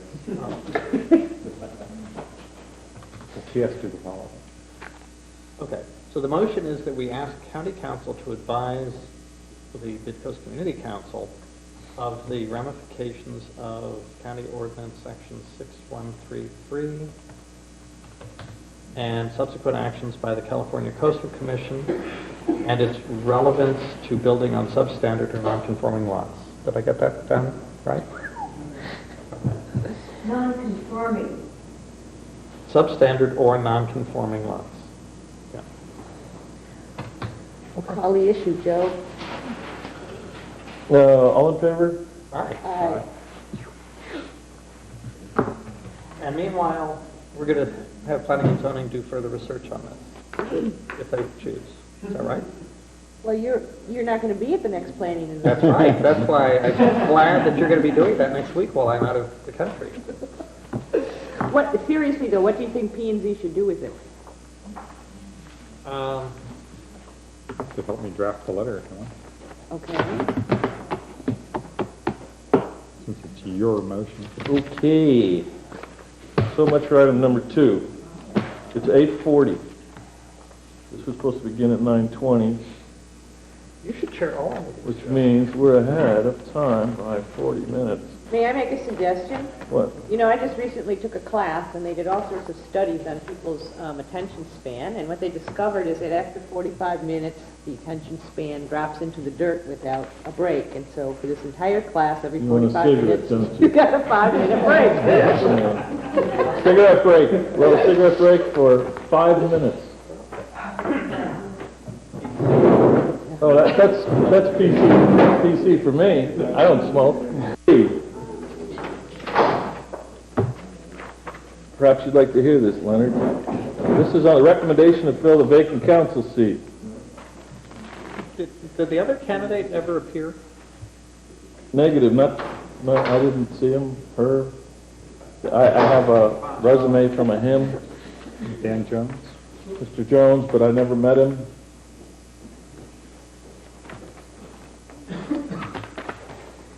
Let's see here. There had been some discussion. Do you have the email that David Spieselman? Yes, I do, and I'm going to ask you folks if you think I should read it or not read it. Mr. Spieselman is not here. Ms. Hobbs is not here. Someone had indicated that perhaps we should postpone it until someone else had shown up. I'm opposed to that. However, I'll bring that to the council to decide. If we continuously, I know this is an important issue. All issues are important to someone. What's in 2 weeks? Rick could be gone. Paul could be gone. I could be gone. So we can't always wait till everybody's here. In answer to one of your questions, Yes, sir. I would suggest you don't read Speedman's letter. Okay. Suggest what? You do not read David's letter. Does anyone else have an opinion on that? Yes, You but go I ahead. think we had to explain the whole thing. Apparently, the way I understand it, and this wasn't brought to me, maybe Joe can help clarify this, the appointment for the council is not going to come before the Board of Supervisors until, and I don't know the precise date. This is not an endorsement for Sprite, by the way. So if I have caffeine after 9 o'clock, we'll all be sorry. It will. Tom Huney is the president of the San Mateo County Supervisor Board, and they are not meeting until the 15th. The president of the board sets the agenda. So the next three weeks, the board will not meet, and the next meeting is the 15th. So who you choose tonight will come up on that date on the 15th. So Laura is correct. Anything else? So the issue, the way I see it before us is, we do have time to postpone this until our next MCC meeting. I was discussing that with Supervisor Gordon, and it is your right to do whatever you wish as an advisory council, and you could postpone it to the 9th if you wish, and we, meaning me, could rush it to get it on the September 15th if you want. That's just one of your options. It's not a endorsement to do that or not do that, but that is one of your options. Since we are not, since the Board of Supervisors is not meeting until the 15th, on your September 9th meeting, you could decide then, and then the next day I would have to get preparation ready for the 15th. But it would have to be that day, because any time after that, we're working against the deadline. And that's not an endorsement for or against doing that. It's just one of your options. The only problem I, of course, have with that scenario, frankly, is that unless you're going to go through the entire process again of interviewing candidates, which I do not think can be done, is that not correct? It's been closed out. I think it would be difficult. Certainly, I imagine it would be. Then there would really be no point in forestalling this simply because in 2 weeks, you know, again, you might have different people here, but the candidates are here. You would owe something to them, certainly, to make a decision. And I'm all for going forward with it. And I wasn't even going to bring this up, but in deference to other community members that thought I should, I thought I'd bring it up. So, hey, if you want to postpone it, you probably, I don't know if there's a vote that we should take. I'm not sure that'd be appropriate. Frankly, I think we should go along with it and go through with it and make our vote. Or not vote if you choose not to vote. Of telephone calls and email messages in support of, it turns out, some of each, for the two candidates who were here and that we interviewed at our last meeting. And I'm prepared to go forward this evening. I do think that Councilman Spieselman did put effort into writing a message that he expected would be read in his behalf, since he's not here tonight. Yes, he did. And I don't see any reason not to honor that request. Well, I'm just trying to be polite and ask your opinion. I'd like to read it, even though it does have a few comments about me. Yes, sir. I only suggest that the email is considered private unless the author. Thank you, Leonard. Thank you, Leonard. Well, he wants it read. You will hear that it's... Oh, yes. Oh, yes. Read it. I'm going to read this for you, so that answers your question, all right? This is from David Spieselman, and it was sent to everyone on the council, all right? No one else but the council. I don't see anybody else getting that. Nope. Although I cannot be at the August 26th meeting to vote my choice for the person who will complete Chris McComb's term of office, I hope that you will read this statement on my behalf during the discussion and deliberation portion of the agenda item. Was that straightforward enough? Okay. I cannot be here tonight to be a part of the appointing Chris McComb's replacement due to long-standing commitment that takes me away every year at this time. That's Hawaii. To Martha's Vineyard, no, Hawaii. Duty for you, Dave. However, there are a few comments I wish I could have made in person, and these are being read to you tonight by our Vice Chair, Joe, not Al Gore. I'm reading it just the way he wrote it. When I was elected to the council, the principal plank in my platform was that I would represent the votes of the Mid-Coast on every issue where they chose to give me guidance. When we last appointed someone to the council, I argued for choosing Jan Gray, a realtor that I have known for many years. But since the overwhelming majority of phone calls I received were in favor of choosing Joe Gore as our council member, I voted for Joe as the voters instructed me to do so. I remember that, Dave. For this selection, I am faced with a similar situation. The large majority of phone calls I've received were for William DeRoe. I would therefore feel compelled to vote for him were I at the meeting. On the other hand, Leonard Warren has attended just about every single council meeting I can remember. He has also attended Planning and Zoning Committee meetings and is a principal member of the FOG Subcommittee of the Mid-Coast Community Council. His commitment to the council is evident in every way. Mr. DeRoe has only been to a single council meeting in which he and Mr. Warren were interviewed by the public for this appointment. It is this difference that would make me feel obligated by my convictions to argue for Leonard Warren's appointment. Consider this letter as a non-binding vote for Mr. DeRoe and an argument in favor of Mr. Warren. So much for Dave. That's, here's a guy that's so politically correct in Hawaii. I mean, come on, at least you could, you're not here, you could take, come on, Dave. Okay, but anyway. I have no comment. What can I say, but if you don't understand that, neither do I. Which side he's on there. And our policy has always been that we don't take written proxy votes. Right, and I'm just reading this because Dave asked me to, and that was it. And I think if any of you were away and you wanted something read, it's not going to change my opinion either way. So on with the show here, and he did mention deliberation and discussion. If there is any deliberation discussion, now would be the time to have it. I've forgotten what we've done in the past. Do we normally I was going to ask you. accept? I think that my latest recollection was that we would take additional public comment, and then we close public comment. Okay. And then we vote. If anybody else wants to Does say that sound good? something. You're the advisory council. Everybody likes Anything that. else? Okay, that's what we're going to do. So, Thank you, Joe. folks, thank you, Joe. You're welcome. If anyone has any comment regarding either of the candidates, please be, specific to that issue and nothing else. We're not here to talk about anything else but the candidates.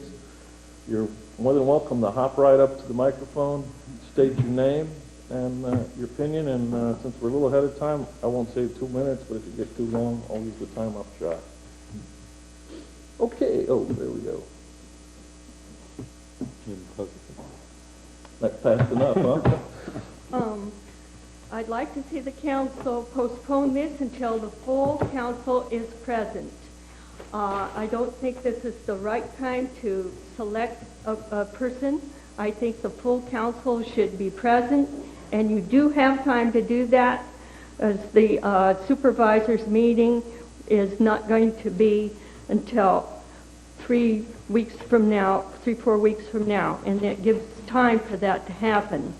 And I would like to put my vote for Leonard Warren because he represents the community's point of view, and that is to treasure and protect the area that we have, the natural area, and to not allow rampant, inappropriate development. I know that's what he stands for, and that's what our community wants. I also don't believe it's appropriate for a person who's only attended one Mid-Coast Council meeting that does represent RE/MAX, realtors, that would be very inappropriate to have on our Mid-Coast Council, given the very nature of what our area is going through right now. Thank you very much. Joe, I should mention, it just dawned on me, I will be away. I'm on 2 vacation. weeks. You would. I'm actually taking a vacation, yes. That stuff happens. She's gone.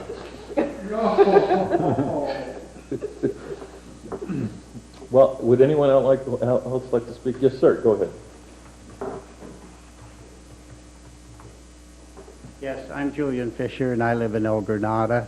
And I would like to recommend Mr. Warren because of all of his attendance to all kinds of meetings. Besides the Mid-Coast Council, Half Moon Bay Council, he's attended lots of them in the Granada Sanitary District and over in Redwood City for the supervisors and planning commission and all that. If anybody is prepared and qualified for it, he certainly is. I thank you very much. Thank you, sir. Yes, ma'am.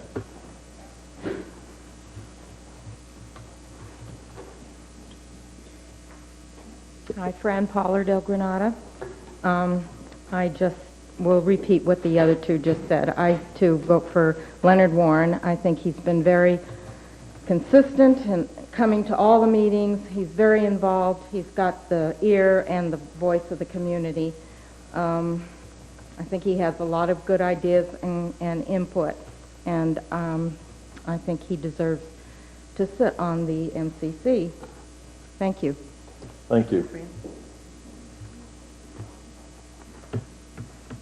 Anybody else? Council? Close public comment. Close public comment. Nothing from you? You never say anything at these meetings. Come on. Your boss isn't here, is he? There he is. He's back there too. Never mind. We'll talk later. If they only report the news, they don't influence. They don't make the news. They don't make the news. I see. I've got it. Well, how come they're in the news so much? Anyway. Now, if someone would like to take it from here, if there's any discussion warranted, have at it. Paul, how about you? Oh. How about some discussion? Well, I find myself in a position that I'm sure will not make everybody happy. The last time we had a vacancy, sorry, Joe, I wasn't here to vote for you, and if I had been here, I would have supported Jan Gray. Now, A realtor, remember, she's a realtor, by the way. she's a realtor in the local Montara office that I also have known for some time. However, she had not attended meetings before her candidacy, and to the best of my knowledge, she has not attended a single meeting since she was not selected. And that doesn't argue strongly in my mind that someone who shows up just to be a candidate for a vacancy has a strong commitment. So that's sort of arguing not in Mr. DeRoe's favor. On the other hand, to argue not in Mr. Warren's favor, to be equally fair to vote, I believe, although there is precedent, and I'm an example, of people serving on another elected board and the Midcoast Community Council. And we have Sally Campbell, who's on the Harbor Commission, myself on Montara Sanitary District, and soon to be several of my colleagues on the school board or whatever. It turns out that there's a lot of time involved in one elected position that is not a full-time position. And although Leonard has attended many of these meetings and has had an opportunity to comment on a lot of issues, I think that being able to do all the necessary background research to keep up to speed in multiple areas, especially on the council, which covers so many issues, is difficult to do at the same time that you have a primary obligation to the board on which your vote really matters, as opposed to this one where the council's advice can be chosen to be ignored by the board of supervisors. So, I would not like to overload Leonard, and at the moment he has the luxury of being able to attend and comment on matters when he is interested in them, and also to carry those views into other forums. And yet, if his time commitments for other obligations don't permit him to do that, he's not obligated. So I think we can depend on his continued involvement, whether he's sitting on the front of the room or in the back of the room. And I think that we've been looking for new blood, so there's an advantage to drawing someone in who will come to every meeting once he is on the council and not disappear. Also, while philosophically, I don't know Phil DeRoe's views other than from the interviews last week, I think it is important as we move forward on a number of issues to have a representative from the building community who is a participant in our discussions. I think it helps bring in other points of view that we don't always have immediate access to, I think it helps bring in other research, which he, for example, had this evening. And I think that it will help us have greater credibility with the supervisors if we've had an opportunity to discuss issues where there is the perception by at least some of the members of the Board of Supervisors that there's a more balanced representation in the council. And I know some of the members of the Board of Supervisors right now tend to discount any recommendation that comes from us because they think that we're all on one side of every issue, even though we have had disagreements up here. So the upshot of all this is that, in my opinion, I'm going to support Bill DeRoe. Now, in deference to Dave, who has a different method of making his decisions than I do, I think that you need to make your decision based on your evaluation of the situation and not on how many phone calls and emails you get. I did get an overwhelming number of phone calls and emails that recommended that I support Bill DeRoe, which tells me, among other things, that he is able to be organized and motivate a group of folks who believe that he can represent them well. And I would hope that if the council takes some positions that he believes in, that he'll be able to use that same network to motivate support as we go forward with those issues to the Board of Supervisors. In general, we don't ask someone who is opposed to an issue to go represent the council's position on that before the Board of Supervisors. Usually we let the person who was the advocate for it or was on the prevailing side go over. So I think that we can draw on other resources, and I think that he would be a good addition to the council. Okay? So that's my piece. And I know I'm going to make a number of people very unhappy, but I plan to vote to support him. Thank you, Paul. And I will have a very short summary of this in my notes. I'll go. I'll probably repeat some thoughts from both the people here. First, I'd like to go over what I would consider my method of collecting information and why I vote the way I vote. First of all, I'd like to thank everybody on both sides who took the effort to make the telephone calls. That shows, you hear new voices and new names and everything. I think that's a good sign that, people are taking that part of an effort. I would also like to encourage the people, if you're going to call and support a candidate, why don't you take that opportunity when you're on the phone and also say something nice or bad about the Mid-Coast Council. And you can kill two birds with one stone, and we can get some informal surveying of the public. So keep calling us, not just whenever we have an election, but whenever you have a thought on just anything that pops in your mind, please feel free to call. I don't solely go off, vote counts like David has discussed earlier, his method. I use that as one of many inputs. I use just what I generally think the community feels. I use what I feel would be good for the community and the council as just my own personal thoughts. I feel that I was elected to do that. I took a little more pro-action on this. I've known Leonard for years, so I didn't have to do a lot of investigation into Leonard and find out, but since I didn't know a lot about Bill, not just the phone calls we received, but I called people in the community that I knew who would possibly also know Bill, who didn't call me. So the opinion that I got from these people that Bill was a very middle-of-the-road person who had no extreme views on either end of the spectrum, participates in the weekly or monthly the realtor meetings. I even asked some more questions of Bill afterwards. The opinions of people that he is a person who moved here to enjoy the coast.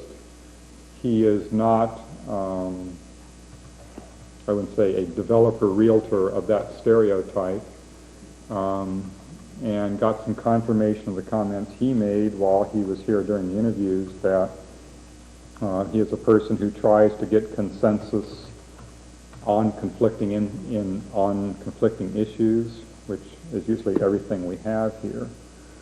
So some of the things Paul has said that I had marked down, one of the major problems we have on the Mid-Coast, council especially, is enough people to do things.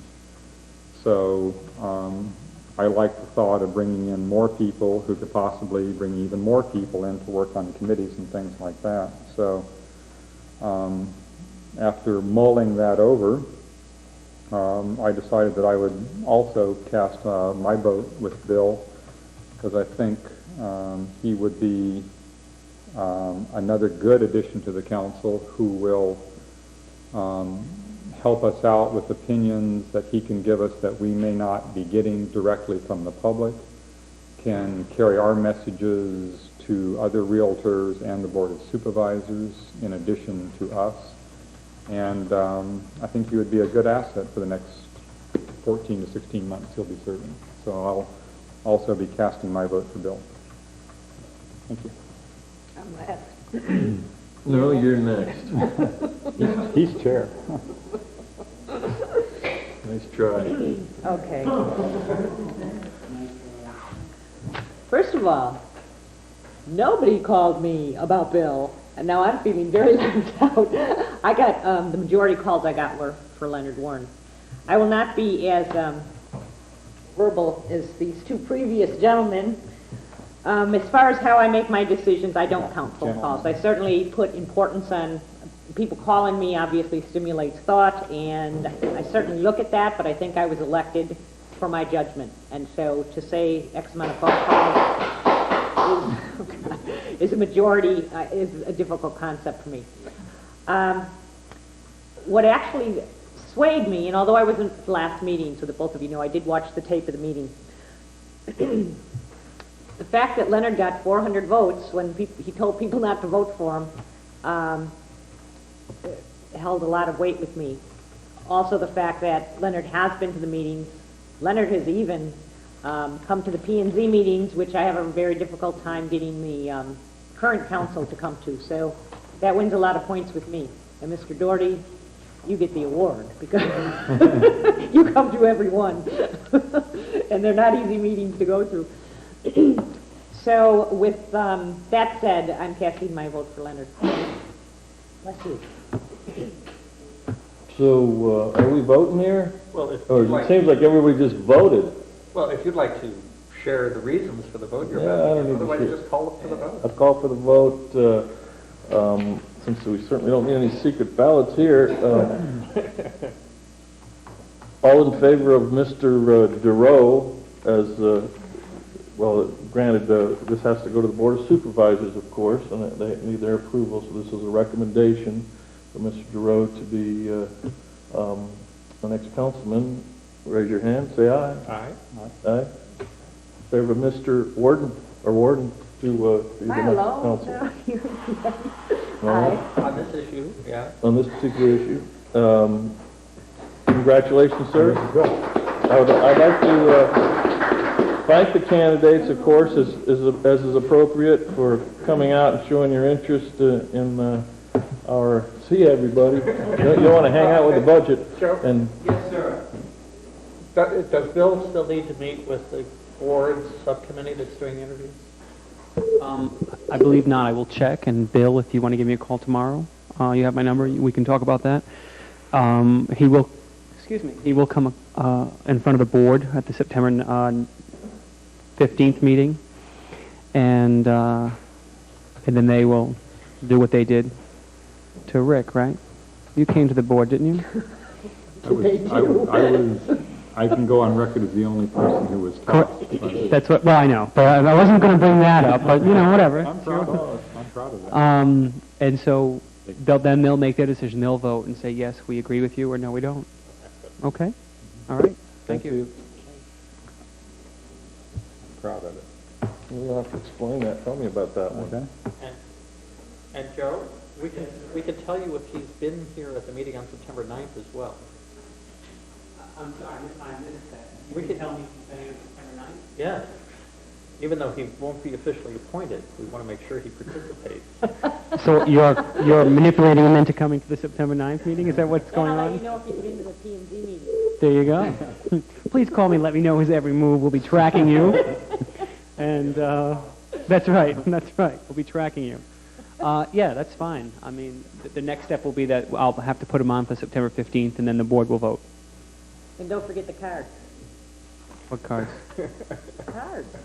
Oh, his card. You want me to order some cards for him? And then if they do approve him, I will order him some cards, and his business cards will come in. Cards. Hey, look, buddy, if you want to work 14 hours a day, I can talk however I want after 14 hours of work, okay? And it's not as bad as her Chicago accent, I have you know. All right, so I will order him some cards, and then we will go from there, okay? Good night. Sir. Thank you, sir. For his cards. No, Bill has to white out his name. We have lots of cards. Okay. Well, welcome and congratulations. Well, our last item. You know what we need? I want his phone number. His address. Now, would you like to give us your phone number, your email, and what have you? It's on the letter he sent us. I didn't get a letter. Oh, you were Candidates the letter. Oh, you didn't read this off of the, do you have email also? I do, but I'm not able to change, so I'll give you another name. That might have influenced our vote. Well, why don't we wait till the Board of Supervisors approves, Bill, and then we yeah, don't have to worry I'm about sorry. it. All right. Moving right along. Moving right along, item number 4 is on our budget for 1999, 8-9.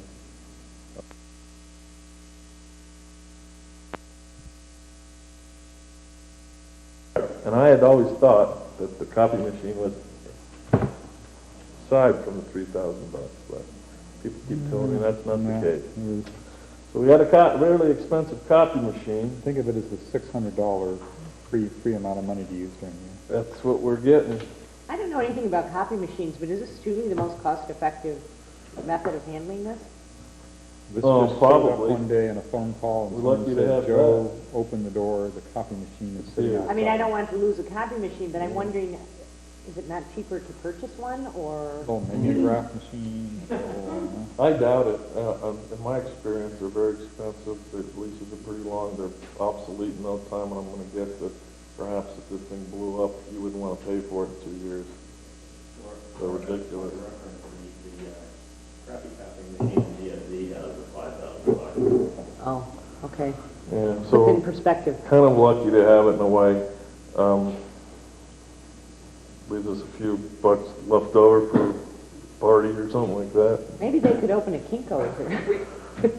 I know we've, in the past, looked at how We use it. we use it.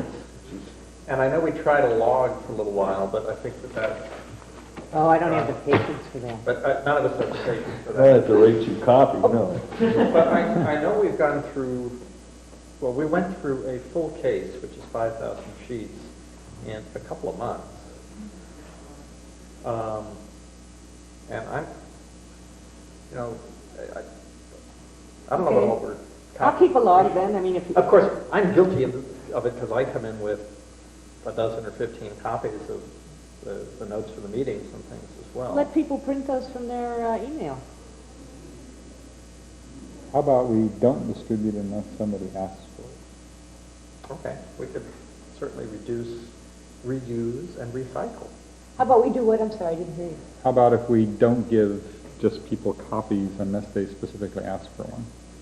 Because I don't need copy of the minutes, because I go click and drag the minutes over to the MCCC folder. No, I made So 20 I don't want a copies, copy. 20 copies of the minutes, and that's all the copies I've made for at least a month.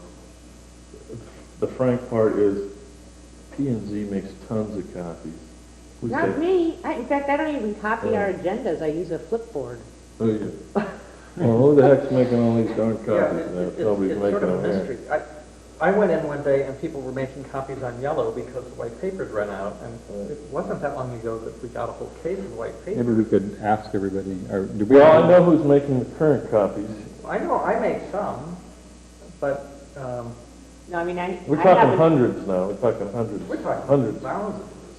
somehow. Well, I've made like 0. the all way in 6 incorporation months. issue, I ran into, they're copying like Banshees. Oh, on the fog report.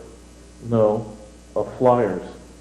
And that's kind of what I wanted to bring up regarding that issue, is when does a particular issue a council person has that he wants to really, he or she wants to spend a lot of time and effort on this and champion this, and goes down to the copy machine with all her buddies and hammers away at that thing because this is what they're interested in. That, to me, seems an inappropriate use of the facility. I believe that, and I could be totally wrong, and you're going to certainly correct me, but if it's such an expensive issue, it should probably be very carefully used, minutes, things that the council agrees to do as a group, says, well, we need to get out to the community with a newsletter, or we need to do this, or we need to do that as a group, and we go in there and agree to use it. Otherwise, anybody and everybody can and does seem to. Mr. Caruso indicated to me again that the copy usage, and he didn't give me a definite number, is up there. I don't know what it should be. That's going to be our major budget item. Why don't we just bring it up at the next meeting and say, yes, sir. This is off agenda topic. You can't be having this extended discussion on this. You could have discussed it peripherally, but the agenda item is the budget. Okay, if you want to discuss use of the copying machine, you're going to have to agendize that. Well, I know you know more about copy machines than I do. No, I'm talking Brown No, Act. I'm serious. I got actually people sent me letters on that, about the copy issue. Okay, we can pass on a copy machine if you feel it's inappropriate, but it's our major budget item, and we're here to discuss the budget. If all I can say is, it's a major portion of it, we should do something about it. If we have to call a special committee meeting to discuss a copy machine, I'm opposed to that. But I would like to simply say that either we restrict it to use that is approved, in a sense. yeah, I would think that we could ask everybody to, incidental copying in some reasonable level per month, is fine, 10, 20 copies a month or something like that. And then if you're going to do a special project, just bring it to the council and say, I'd like to run off, 5,000 copies and, hand them out to everybody in the post office. And perhaps get paid for it and reimburse, or get special reimbursed things. for it. Just bring it, if it's going to be a big expense item, then just bring it up. Well, I was just going to say, because this came up when, with the Murata Surf, and we had, it was a lot of material to get to everybody, and Chuck took it to Kinko's and had it done, and then he got reimbursed that way, which was certainly less than probably what we're getting charged. Maybe, yeah. Right. So why don't we, maybe I'm getting too compulsive here, but why don't we set a number where if you're going to go above this number of copies, you need to bring it to somebody, or there's a process that's followed. That's fine. Okay, you got a good number? Why don't you find out what the unit cost is for Kinko's versus the We've been- copying machine? I will find that out. It may be even worse. We've Who been trying knows? for 6 months to get this figure from the county. Yeah, it's kind of ridiculous. It's really ridiculous. My impression of the professional copy places for quantity is pretty cheap. Yeah, you'd think so. You'd think that'd be the cheapest way to go. Well, if what you're doing is flyers, for example, to promote community meetings on the annexation and incorporation issue, Right. that you're going to distribute door to door or in large quantities, I don't know if that's what you were referring to, but Yes. It's far cheaper to go have those printed out at a copy shop. Well, I'm not opposed to... You're doing a few hundred of them. What I'm saying is, even in that, is that something that the council should pay for? Well, it is a council-sponsored meeting. Okay, It's to be voted on. if we're asking, right, That's like any other expense. No, I'm not going to go out and Well, let me ask this. spend $100. You have one meeting where you post it up at the post office, and you don't spend another nickel. Then you have another meeting where you decide, hey, this incorporation thing's real hot to me, I'm going to go out and burn 500 copies and take them all over the place. I'm not against, I don't mean that, it could be anything, Murata Surf, anything. What do you do about that? It's like, okay, It here's should be brought to the council as an expense item. all right, if it's more than X copies. What was it? Somebody said 25? 50. 50. I got a 25 and I got a 50. Of a single item or per month? Of a single item. 25. 25. So, It's actually more complicated than that, because if somebody comes in and they want to distribute a 10-page document, you know, to see in the meeting, they can't copy it, I mean, there's 100 right there, but but it's 25 copies. I mean, well, so you're sets. talking, oh, okay, so you're talking sheets. Yeah, you know, But, for example, we may well want to have handouts for those meetings. right here alone, there's 7 people that need to have information. Yeah. If you have anything, like, I've seen you guys haul in here, I mean, you could copy 70, 200 copies just to provide you with information. Now, prior to that, someone's gone in and hammered 300 or 400 copies for a personal issue, and we don't even have enough paper, copy toner, to make appropriate packets for each other. This is what, the copy machine was for us, not for the general public's use. And that's my stand on that. So you think people are using it for their own personal stuff as opposed to? No, I don't mean personal stuff, but projects or something. projects. You know, related to the mid-coast, but, you know, if, I'll just use David because he's not here, we can use that as an example. Sure. If he wants to do something for annexation, says, I want to make 500 copies to hand out to people, that kind of thing should be brought to the council. Well, And just get approval, that's all. for those meetings, and I don't even remember the dates of those meetings. 19 and 26. Okay. Thank you. Are we going to have handouts? In which case? If he wants them, then he should ask. Just Yes, there are. April's turn. Handouts, one page, I think either 1 page or 2 page handouts. April, your hand's up. Maybe you could make a distinction between copies for internal correspondence and information and copies for public relations. And that could be a way to separate it. Those are nice terms. I hate to even, you know, it irks me to even discuss this, to be honest with you. I mean, when you have your own business, whatever, you just go and you go, hey, I gotta have this, that, or whatever. It's copies, you know, and it's a bummer, but this is all the money we It's got. expensive, yeah. It's turning out to be more expensive, so we need to just analyze it. So.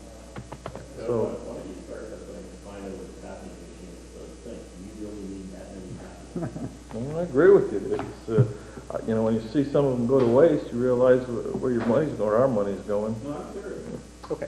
What are the other items that we would like to allocate budget funds for in the current fiscal year? It seems like, haven't we gone over this about 500 times?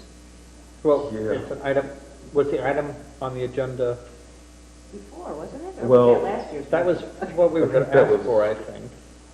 I think we talked, I don't think we've ever sat down and said, this is what we're gonna do with the money. Well, how did this item end up on the agenda this week? Dave, or correction, Mike, I said, hey, we don't have a budget. Dave said, well, make sure it's on, you know, I tried to kiss it off, but he said, hey, you do it next week. So here we are. Well, I'd like, Well, let's do this way. First of all, the treasurer should be here. She should, Yeah. Mary should present, you know, Yeah. here are the proposed expenses for next year, and then we voted on it. It's like we did last year. Okay, so what are we? so let's table this item until, the treasurer returns. And I'll be on vacation. So we'll wait 2 meetings But I until want Laura's the hot gone. tub in the MCCC office, Okay. next to the copier. I think we should ask for more money, too. You could keep the hot tub from I the want to raise copier. my salary. So we're tabling this item, is that correct? Does that require a vote or something? Wait a minute, I've got it right here, must be seconded.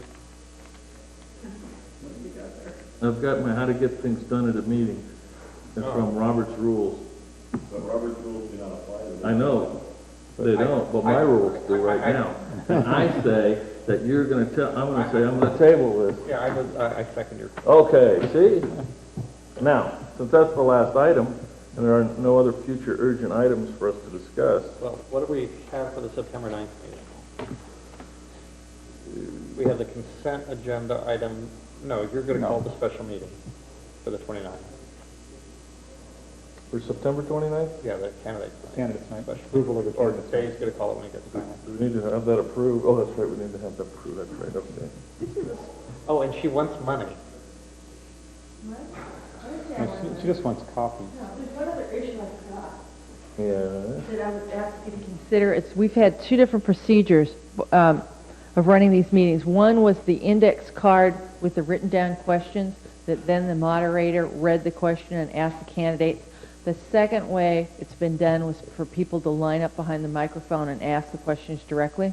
So that's something that you, as a council, can consider which you prefer, and then just let me know prior to then, because I like to let people know ahead of time. And what I've routinely done is typed up kind of an etiquette that's handed out to everybody as they come in. So depending on which way you choose, it explains the procedures, explains that everyone should be courteous, kind, not raise their voices or use bad language. So that would be good if you could decide which you prefer. Just for the council people? For everyone. So I'm sorry I neglected to bring that up in my earlier remarks. Thanks. In looking over my notes, the items we had sort of carried over as potential future agenda items was the Harbor District proposals for development in El Granada, but they're having a meeting September 2nd, I believe. September 2nd, I think is what I was told. Here on the coast, so Right. that people who care about that should go to that meeting. Right. September 2nd, why hasn't this been publicized? It's their regular first Wednesday of the month coastside meeting, and Harbor third District Wednesday in the meeting. month they meet. Okay, so it's the same day as P&Z. Yes. Was the same. We had the abalone aquaculture update. I don't know if there's anything, do we know about that? No, when is that? We were just going to ask for an update on that project at some point. We had the Is Barbara here? Fitzgerald Marine Reserve general plan. We Mary Hobbs. had our policy on variances to adopt, if were discussed. We had an item where we were going to talk about the CCWD report on water availability. I think we did that with the We did that one. 305. Okay. We had something on the concept plan replacement. I think that's, That's you. we met with George, and he made some revisions to the draft ordinance, and it's going to go back to the board. I think we would get a copy. Do you think we need to put that in the future? Well, it'll come up when we get to it. We had a request for investigating sewage spillage at one point from someone in the audience. Do we want to put that on the agenda at any point? We had the airport master plan. Does anybody My know about that? understanding is that whole thing is postponed. The airport master plan? Should we just delete that as an item we're tracking? No. Reviewed on everything. And we just talked about the design review process. And that's the whole list of things that I've been carrying from minutes to minutes. Let me ask Chuck, timing-wise, will Murata Surf be coming up? Well, we've got a problem here because it looks like the Harbor District is on the same night as P&Z.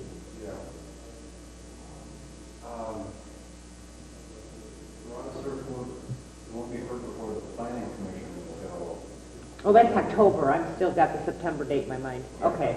Yeah, we don't have to worry about that yet. Right, but for public comment, it's October. Right. Is McNee Ranch coming up? McNee Ranch is coming up September 29th. So that's a few Except, well, we should put that on our agenda for the 23rd then.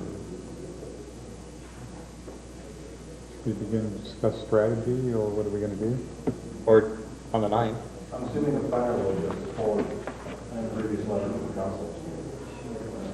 Should we have, per all the comments from the email floating around, should we have at the September 9th meeting, possibly since we're a little thin on agenda items other than the budget, a discussion of what our, quote, campaign will be? I mean, we're not going to send another letter, but our thought is that we would be doing more lobbying, whatever, and discuss what our plan should be for lobbying the Board of Supervisors.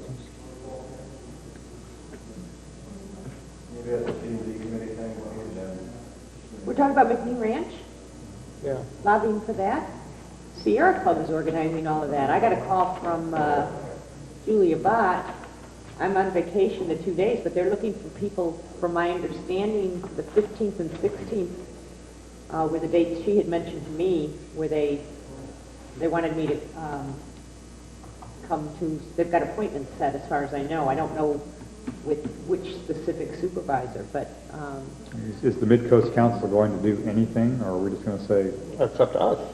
that's what I'm saying, is do we want to discuss what we're going to do? I think we should. I I'm think willing to we be told. I think we should, but probably for the September 23rd meeting, which gives 2 planning and zoning opportunities for further review. Do we have nothing we want to do at the next meeting? okay, there's a couple thoughts in my head. First off, does this seem ridiculous to you to combine, if we already have public meetings for FOG, we've already got the public there, not to be able to address the design review? Oh, when is that meeting? That's on the, Well, I'm not going to be here, but they're in September. the 12th and the 19th, is that what those were? Yeah, they've already got, Can, 19th and You 20th? tell us, Leonard, these guys here, I'm sorry, do you know, when are your 2 public meetings for FOG? 19th and 26th. 19th and 26th.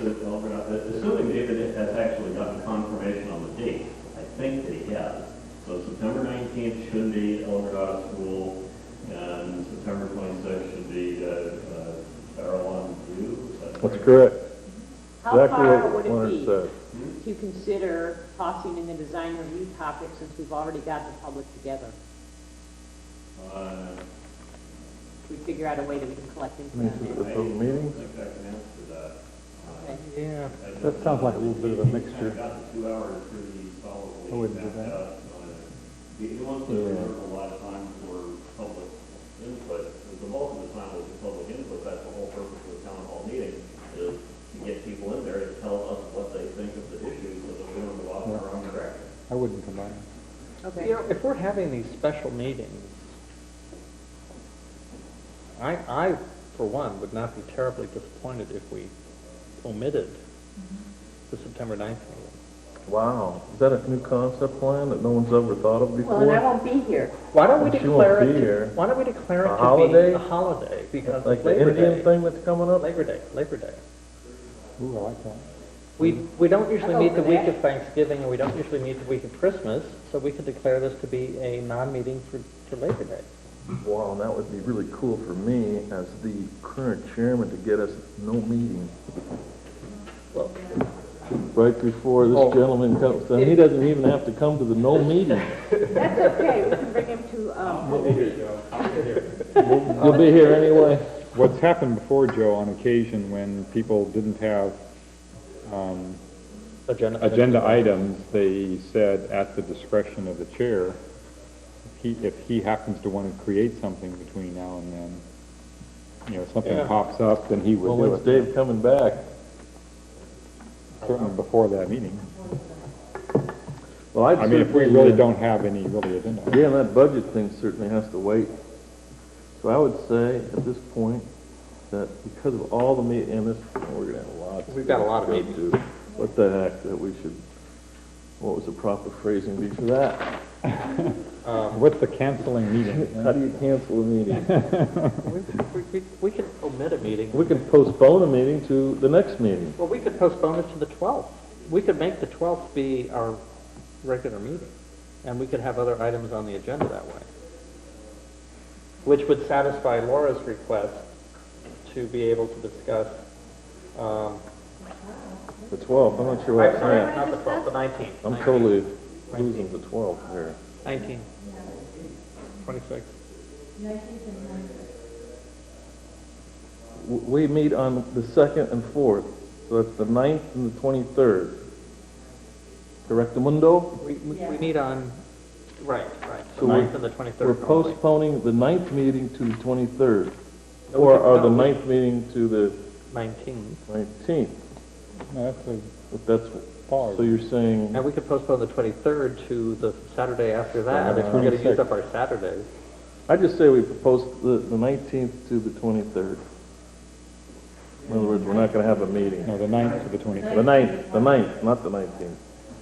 The 9th to the 23rd, by then we'll have extra couple weeks to think of something to, Why don't we let Dave call a meeting for the 9th if he wants, and can come up with some agenda Absolutely. items. Okay, Otherwise, great At the idea. discretion of the chair. That's right. That's You folks, right. can You were right. some, your thoughts, Chuck, you also, on P&Z meeting, since it's on the same night as Harbor District? Currently, I don't have any agenda items. You're slipping. You? Usually I'm totally overloaded. I don't know what's happened.